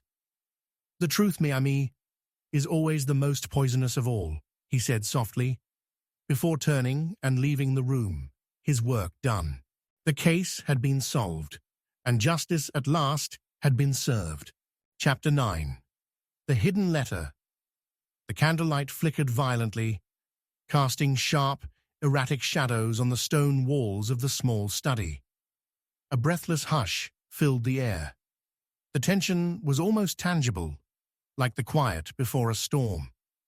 In the center of the room, Poirot stood with a single piece of paper in his hand, an old letter stained with time and carelessly hidden behind a stack of forgotten books. His fingers lingered on the fragile parchment, his mind already racing through the possibilities. The letter had not come easily to his hands. It had been buried under layers of deceit, a silent sentinel to the truth, and now it had been unearthed. The others were in the room, but none dared to speak. The silence grew heavier, until it became oppressive. Everyone knew that the discovery of this letter would change everything. But what would it reveal? Who had written it, and to whom? And most crucially, why had it been kept hidden for so long? Poirot's eyes never left the letter as he gently unfolded it. His mind was already at work, analyzing the nuances of the paper, the ink, the weight of the words yet to be read. Each detail mattered. Each stroke of the pen, each wrinkle of the paper told a story. He was not simply reading. He was deciphering the hidden truth within. He turned to the assembled group. Charles Marchand, Alice Redford, Gabrielle Marchand, and smiled faintly. "It seems," he began, his voice calm, almost distant, "that we have come to a most interesting point in our investigation. A hidden letter, a secret kept for far too long. I wonder, what will this letter reveal?" A murmur passed through the room, but no one dared to interrupt him. Poirot's sharp gaze swept across each face, studying their reactions. Charles looked tense, his jaw clenched tightly as though he were holding back something. Alice, as always, was the picture of composure, though Poirot could sense the subtle unease beneath her calm demeanor. Gabrielle, on the other hand, was a study in contrast. Her face was pale, her hands trembling slightly as she clasped them tightly in her lap. She was a woman on the edge, and Poirot could see it clearly. But it was the letter itself that held the key. Poirot's mind flicked through the possibilities. It was clear that this letter was not just an insignificant piece of paper. This was the letter that would untangle the web of lies, betrayals, and secrets that had been spun so expertly. As Poirot slowly read the letter, his expression remained unchanged, though his mind was working rapidly. It was brief, a simple message, but the words were charged with meaning. It was from Lady Eleanor to someone who had been a part of her life, someone close enough to know the truth. But what truth? But of course, Poirot thought to himself, that is the crux of the mystery. N'est-ce pas? The truth has always been hidden, in plain sight. It is just a matter of finding it. The letter itself was a declaration, one that Lady Eleanor had written with a sense of finality. She had uncovered something that could bring everything crashing down. The poison was not just in the drink. It had been in the words, in the secrets that had been kept locked away for too long. And now, those words had found their way into Poirot's hands. The letter was like a key, unlocking a door that had remained closed for too long. As Poirot read, the room seemed to close in around him. The fire crackled in the hearth, its warmth an ironic contrast to the chill that seemed to grip everyone in the room. They all knew this was the moment. This letter would expose the lies, the deceit, the hidden motivations that had been lurking beneath the surface of Lady Eleanor's seemingly perfect life. It was clear now that the murder of Lady Eleanor was no random act. It was the culmination of a series of events, carefully orchestrated, each step designed to protect someone's secrets. The letter was the final piece of the puzzle, and Poirot could feel the weight of it pressing down on him. He had known from the start that there were more layers to this case than met the eye. But now, with the letter in hand, the truth was within reach. Poirot's thoughts turned back to the people in the room. Charles Marchand, the husband. His motives were becoming clearer by the day, but was he the one who had orchestrated his wife's death? Or was there someone else, someone closer to the heart of the family who had more to gain? Gabrielle Marchand, the widow. She had been a constant presence in the investigation, but her role was still shrouded in mystery. What had she known, and when? She was the most unpredictable of them all, the one whose actions didn't always make sense. And yet, Poirot could not dismiss the nagging feeling that she held the key to understanding everything. Alice Redford, the sister. Her motivations were perhaps the most difficult to pass. She seemed to have nothing to hide, but Poirot had learned long ago that appearances were often deceiving. Was Alice truly the innocent bystander she claimed to be, or was she a willing participant in a darker plot? And then, of course, there was the letter. Lady Eleanor had written it in a moment of clarity, it seemed. She had known the danger she was in, and she had decided to confront it head-on. But the question remained, who had she been writing to? Was it a confession or a plea for help? Had she known the end was near? The letter provided only a small part of the larger picture, but it was enough to set Poirot's mind racing. As he folded the letter carefully, his thoughts began to shift. The more he pondered, the more questions arose. The murder of Lady Eleanor had not been the work of a single individual. It had been a conspiracy, a web of lies spun so tightly that even the most astute observer could be led astray. Poirot began to piece together the clues. Lady Eleanor had been poisoned. That much was clear. But why had the murderer waited so long to strike? Why had the poison been administered so subtly, so cleverly? It was almost as if the murderer had been playing a game, testing the limits of the people around her. Was this a crime of passion, or was it something more calculated, more deliberate? Poirot turned his gaze to Charles Marchand.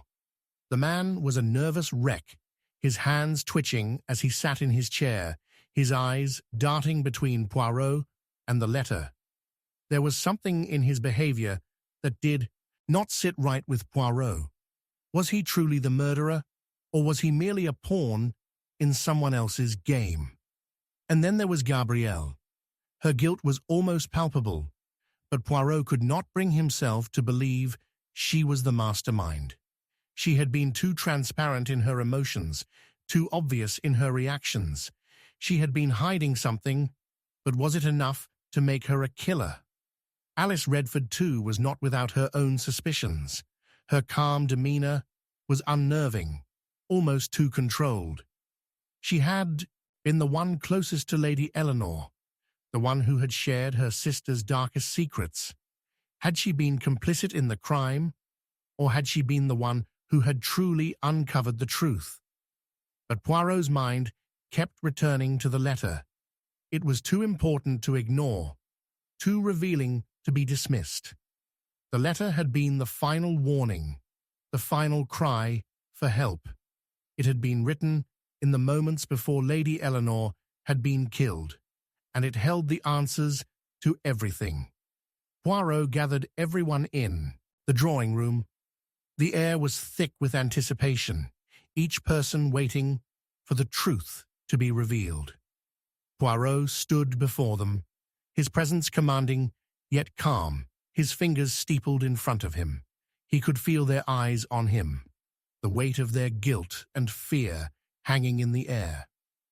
"You see," Poirot began, his voice steady, "the truth.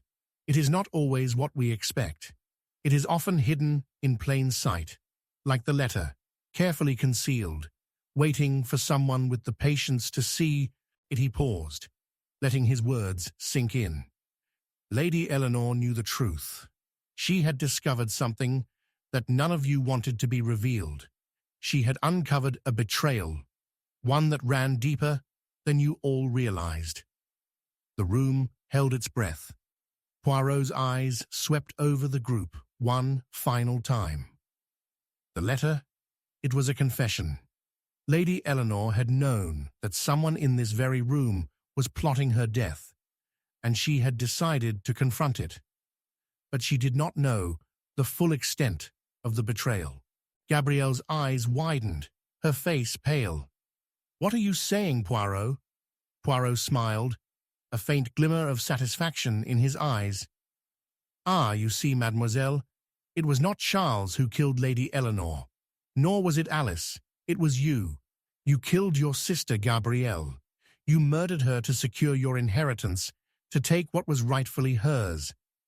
Gabrielle's face twisted with horror and shame as the truth sank in. Her secret, long hidden, was now exposed for all to see. The room fell silent, the weight of Poirot's words hanging heavily in the air. In the end, Poirot said softly, his voice laced with regret, it is always the ones we trust most who are capable of the greatest betrayal. And the poison, it is never just in the drink. It is in the lies we tell ourselves. And with that, Poirot turned and left the room, his work complete, leaving the guests to come to terms with the devastating truth that had been hidden for so long. Chapter 10. A Deadly Game of Deception. The clock struck midnight, its chimes cutting through the thick, oppressive silence that had fallen over the room. Outside, the storm raged, the wind howling like a chorus of anguished souls, rattling the windows of the old mansion. But inside, the air was still, suffocating, as if the house itself held its breath in anticipation. At the center of it all, Hercule Poirot stood, his hands neatly folded before him, his sharp eyes scanning the gathered suspects. "Do you hear that?" Charles Marchand's voice broke the silence. His hand gripped the armrest of his chair tightly, his knuckles white, his eyes darting nervously from one person to the next. "The storm. It's as if the heavens themselves are angry." Poirot gave him a cool, calculated glance.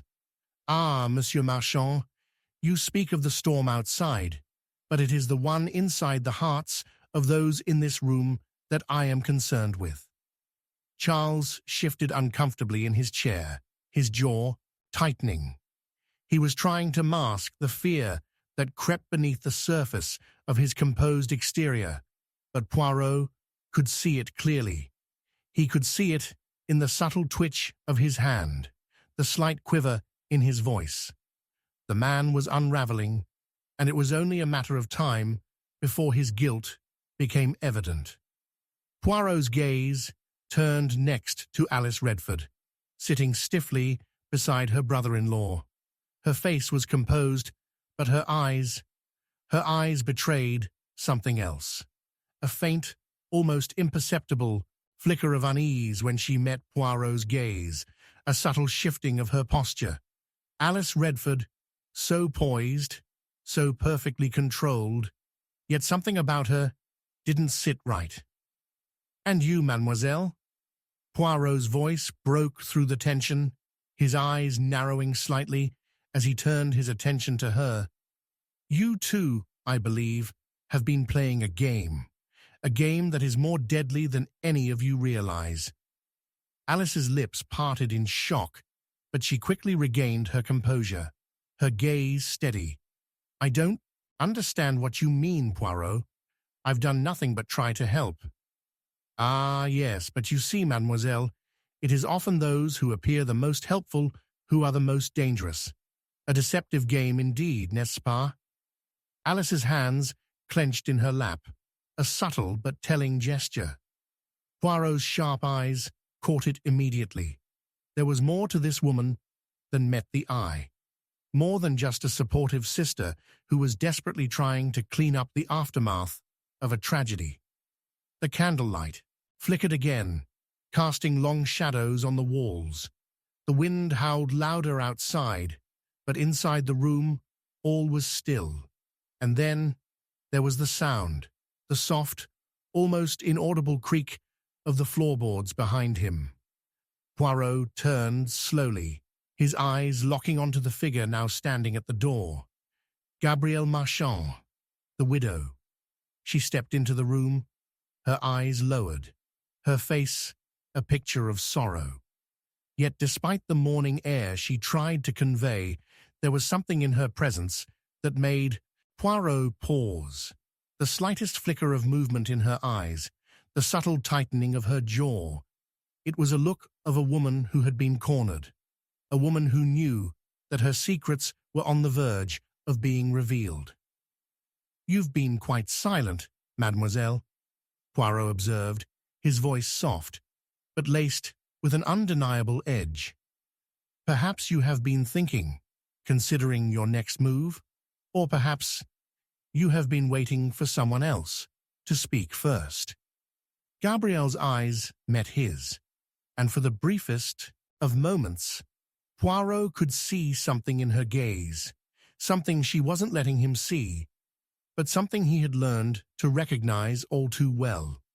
It was fear, yes, but it was also guilt. "I have nothing to add," Gabrielle replied quietly, her voice trembling. "I have already said everything I know." Poirot tilted his head slightly, his mind already piecing together the fragments of the puzzle that had been laid before him. He knew that Gabrielle was not as innocent as she pretended. Her silence spoke volumes, and in this game of deception, silence was the deadliest weapon. "Ah, but you see, mademoiselle," Poirot said, his voice cutting through the stillness like a blade, "silence is often the most dangerous lie of all, and it is in your silence, in your refusal to speak, that I find the truth." Gabrielle's lips parted, but no words came out. She was trapped.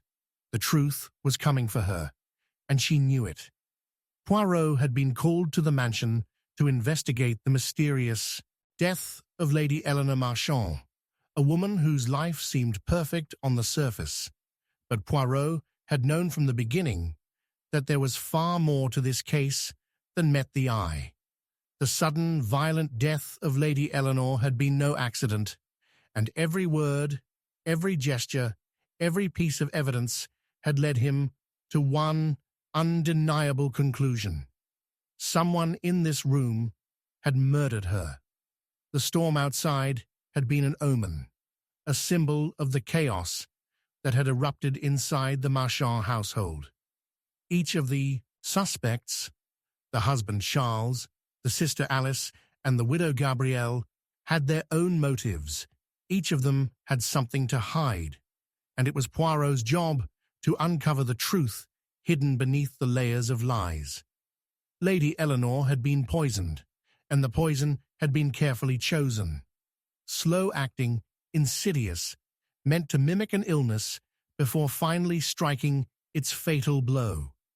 It was the perfect crime, executed with precision and cunning. But as Poirot examined the evidence, he realized that the person behind it was not a mere opportunist. No, this was someone who had been playing a game, someone who had been planning this for a long time. Each of the suspects had been complicit in the game. Charles, the jilted husband, had his debts, his own motivations for wanting Eleanor gone. Alice, the dutiful sister, had always been too eager to please, too eager to hide the truth. Gabrielle, the widow, had been the most calculated of them all. She had known how to play the game, how to manipulate those around her. And yet, beneath her cold exterior, there was a crack, a single crack that Poirot would exploit to reveal the truth. Poirot's mind raced as he sifted through the evidence. The letter that had been discovered earlier, the one that Lady Eleanor had written in the final moments of her life, held the key. It was a confession, yes, but it was also a warning to someone. But who? The letter had been addressed to Charles Marchand, but it spoke of betrayal and secrets. It wasn't just about the debts. It was about something deeper, something far more dangerous. Lady Eleanor had uncovered the truth, and in doing so, she had sealed her own fate. Poirot turned to Charles. "Monsieur Marchand," he said quietly, his voice soft yet piercing. "What was it that Lady Eleanor knew? What was it that she uncovered that led to her death?" Charles stiffened, his eyes flicking nervously around the room. I don't know what you mean," he stammered. I didn't kill her. I loved her. Poirot's gaze never wavered. You loved her, monsieur? Yet you have hidden so much from her. So many lies, so many secrets. What was it that you were trying to protect? What were you willing to kill for? Charles's face turned crimson. His breath quickened. You have no idea what it's like, he spat. The pressure, the lies. Eleanor never understood.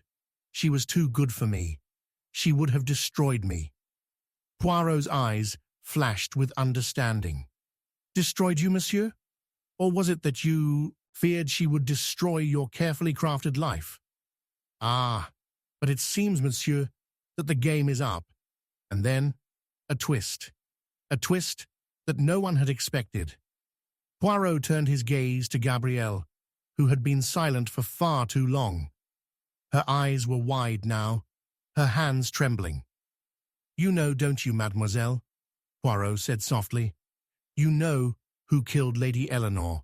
You have known all along.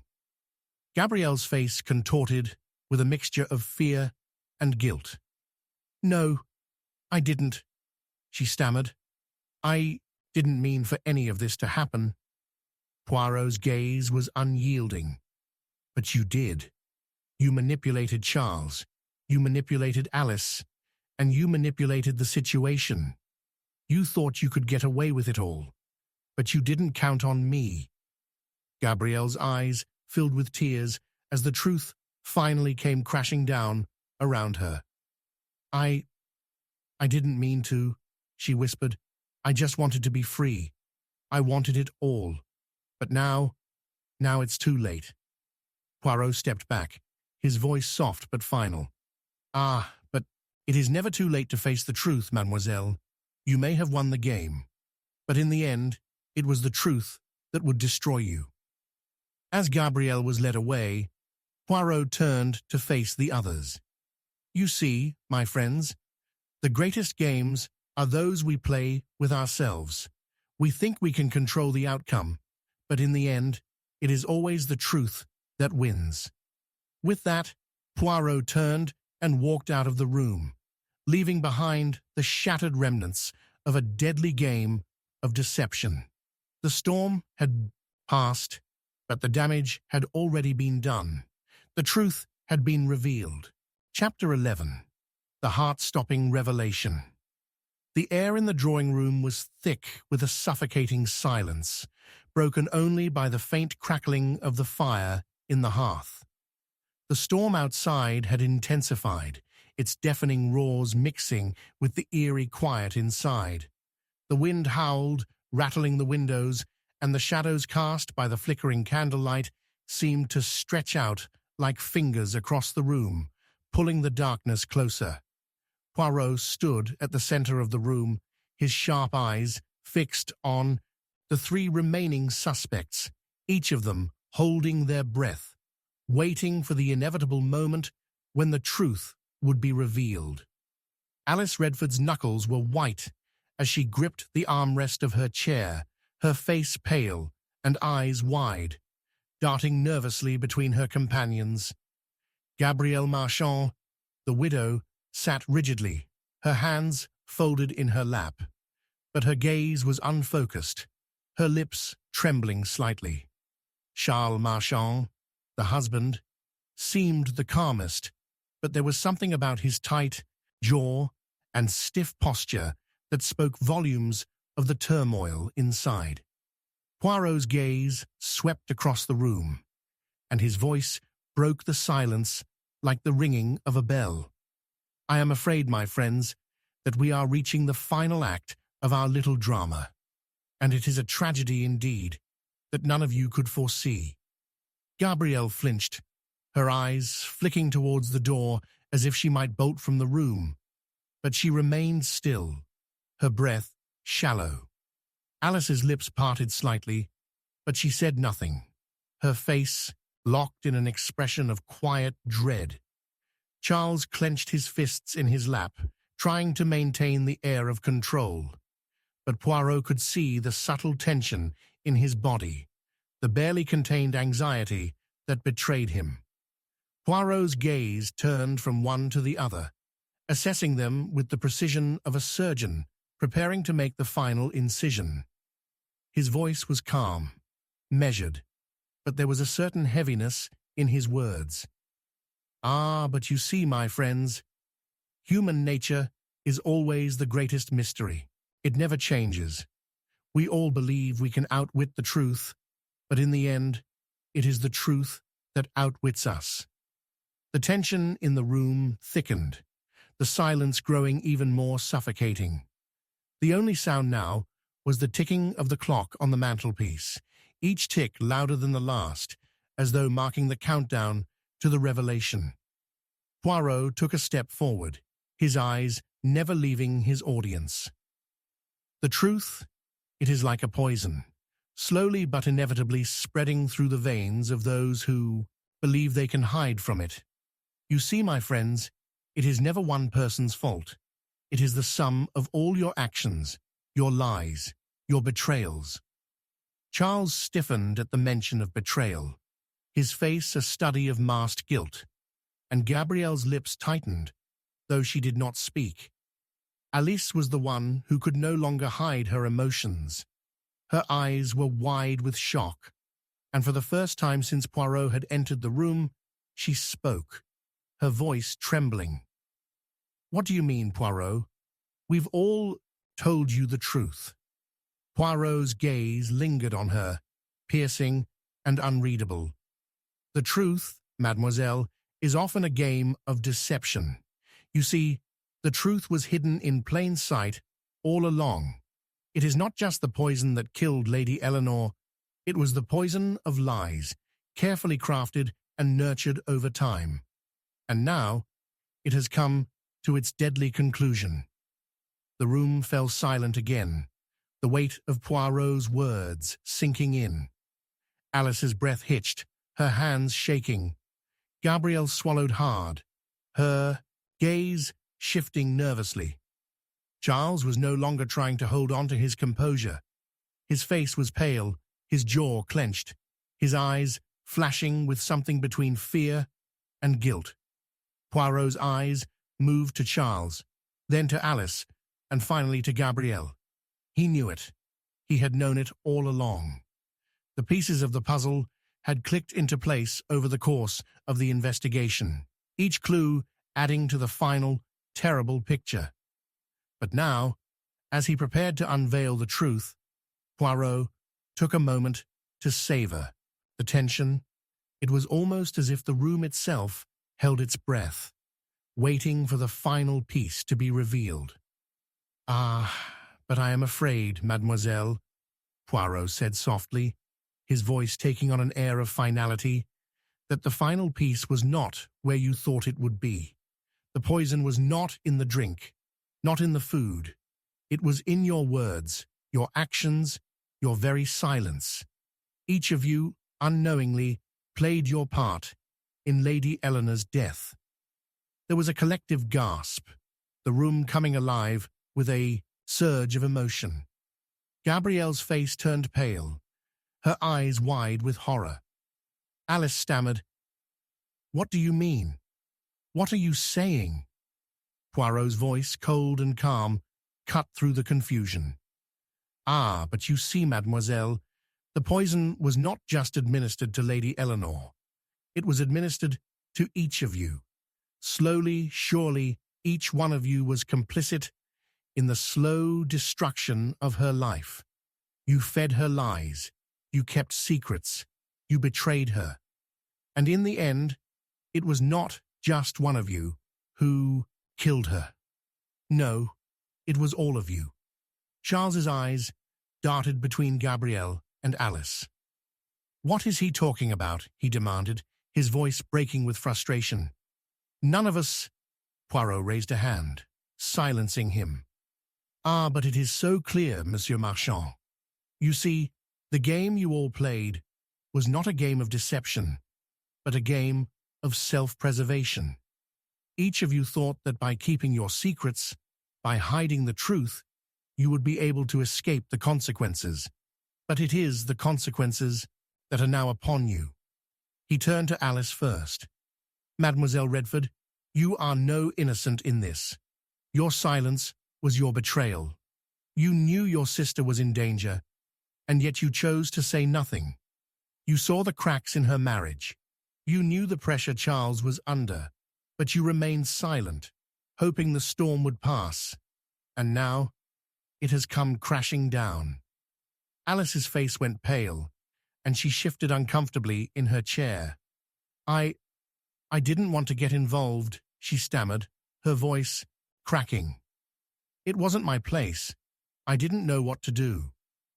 Poirot nodded slowly, as if he had expected her response. But that, mademoiselle, is exactly what you did. You did nothing, and in doing nothing, you allowed the poison of lies to fester and spread. His gaze shifted to Gabrielle, who was visibly shaking now. And you, mademoiselle, you played the most dangerous game of all. You were the one who planted the seed of distrust between your sister and her husband. You were the one who allowed the lies to grow, who watched as they slowly tore apart the family. You knew what was at stake, and yet you thought you could control the outcome. But you see, Gabrielle, the truth has a way of finding those who think they can hide it. Gabrielle's voice trembled as she spoke. I never wanted this. I never wanted her dead. Her face was twisted with grief and guilt. I just wanted her out of the way. I wanted everything. Her life, her wealth. But I never meant for it to go this far. Poirot's gaze softened ever so slightly. Ah, Mademoiselle Marchand, the truth is always darker than we imagine, isn't it? You believed you could have everything, but in the end, you have lost more than you could ever imagine. And then Poirot turned to Charles. And you, Monsieur Marchand, were the final piece in this deadly game. You could not bear the truth of your own failures, your own debts. You thought you could play the game and win. But in the end, you too were a pawn in the game that your wife, Lady Eleanor, had already seen through. Charles recoiled, his face flushed with anger. You don't understand. I did what I had to do to survive. She didn't understand. She didn't. Poirot cut him off with a sharp gesture. Survival, monsieur? Is that what you call it? Number, you killed your wife, not to survive, but to protect your own pride, your own secrets. The room was now thick with tension, the truth hanging heavily in the air. Gabrielle and Alice were both on the verge of tears, while Charles was trembling with rage and fear. Poirot's words had stripped away every layer of pretense, leaving the truth exposed in all its ugly clarity. Poirot stood tall, his eyes scanning the room one final time. So you see, it is not just one of you who is guilty. Number, each of you played your part in this tragedy. The lies, the silence, the betrayal, it was all of you. And now it is time for you to face the consequences of your actions. The room remained silent, the weight of Poirot's words sinking in, the revelation of their collective guilt hanging in the air like a shadow that would never lift. Poirot turned and walked towards the door, his back straight, his mind already turning to the next case, the next puzzle. But as he reached the door, he paused and turned back to face the group one last time. Ah, but you see. The truth, my friends, he said softly, his voice carrying one final note of sadness, is always the most dangerous weapon of all, and it is the truth that will destroy you. With that, Poirot left the room, leaving behind a shattered family, their lies exposed, their future forever changed. The truth had been revealed, and with it, their fates sealed. Chapter 12. The final twist of fate. The wind howled outside, a cruel, unrelenting force, shaking the very walls of the old estate.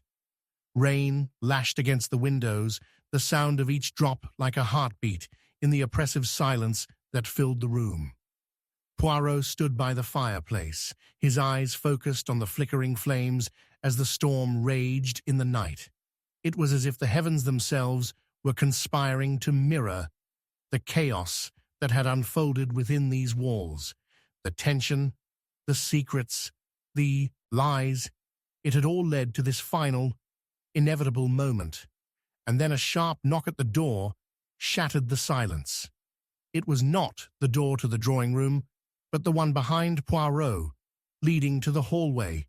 A quiet, unnerving knock that seemed almost too timely.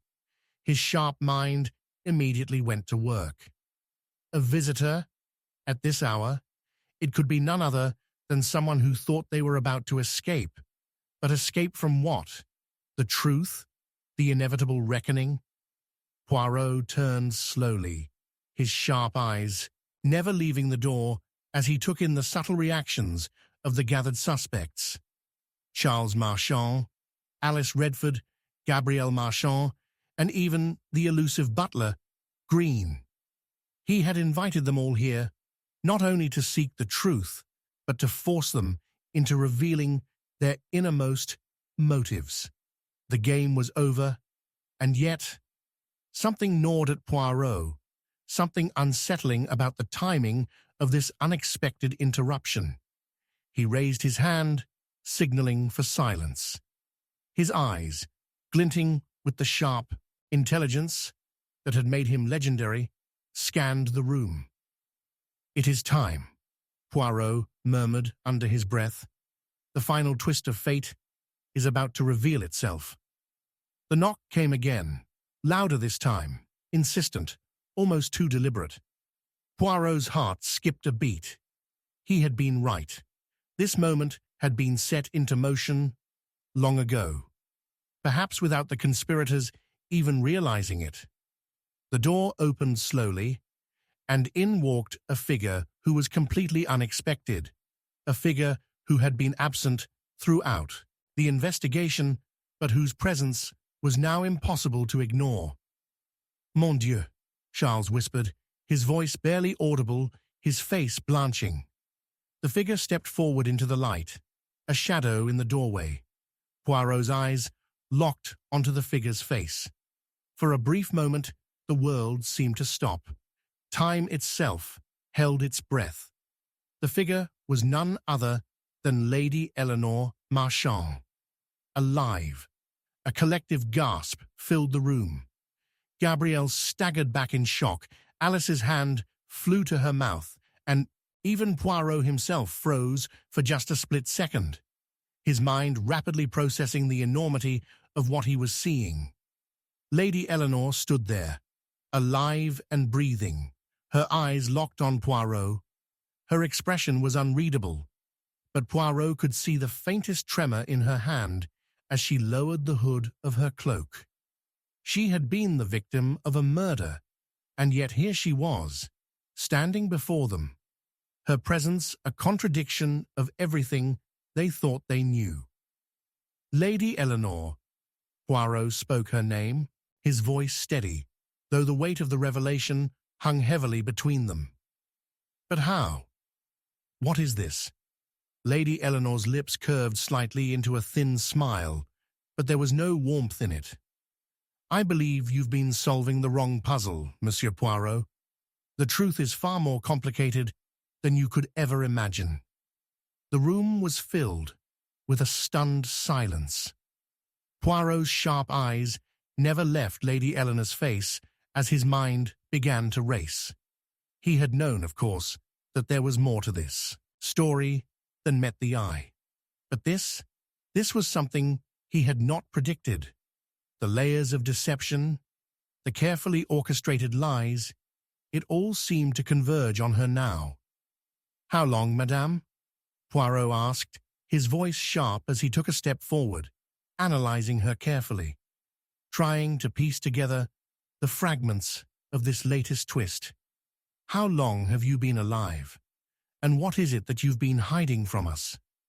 Lady Eleanor's smile faded. replaced by a look of something much darker. "Long enough," she said softly, her voice tinged with bitterness. "Long enough to watch all of you unravel the wrong mystery."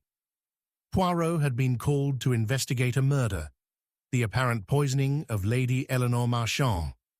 A seemingly perfect crime, a woman whose life had been cut short under suspicious circumstances.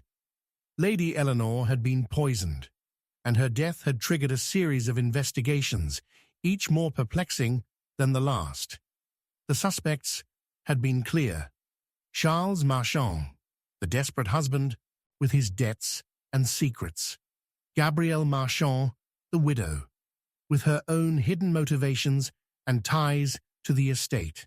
Alice Redford, the sister, whose protective instincts had always been too perfect, too controlled. And of course, the enigmatic butler, Green, who had been present in the background, always a silent witness to everything that transpired. Poirot had slowly and carefully peeled back the layers of deceit, each revelation more shocking than the last. The letter, the poisoning, the web of lies that stretched back years.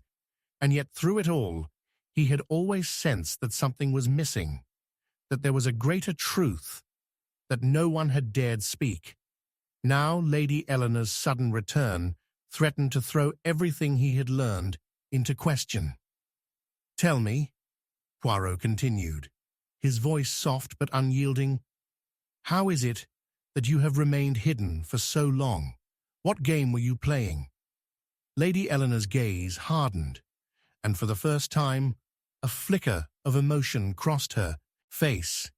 Fear, perhaps, but it was gone as quickly as it had come. "I had to disappear," she explained, her voice now more measured. "I had to make everyone believe I was dead. It was the only way to find out the truth about all of you."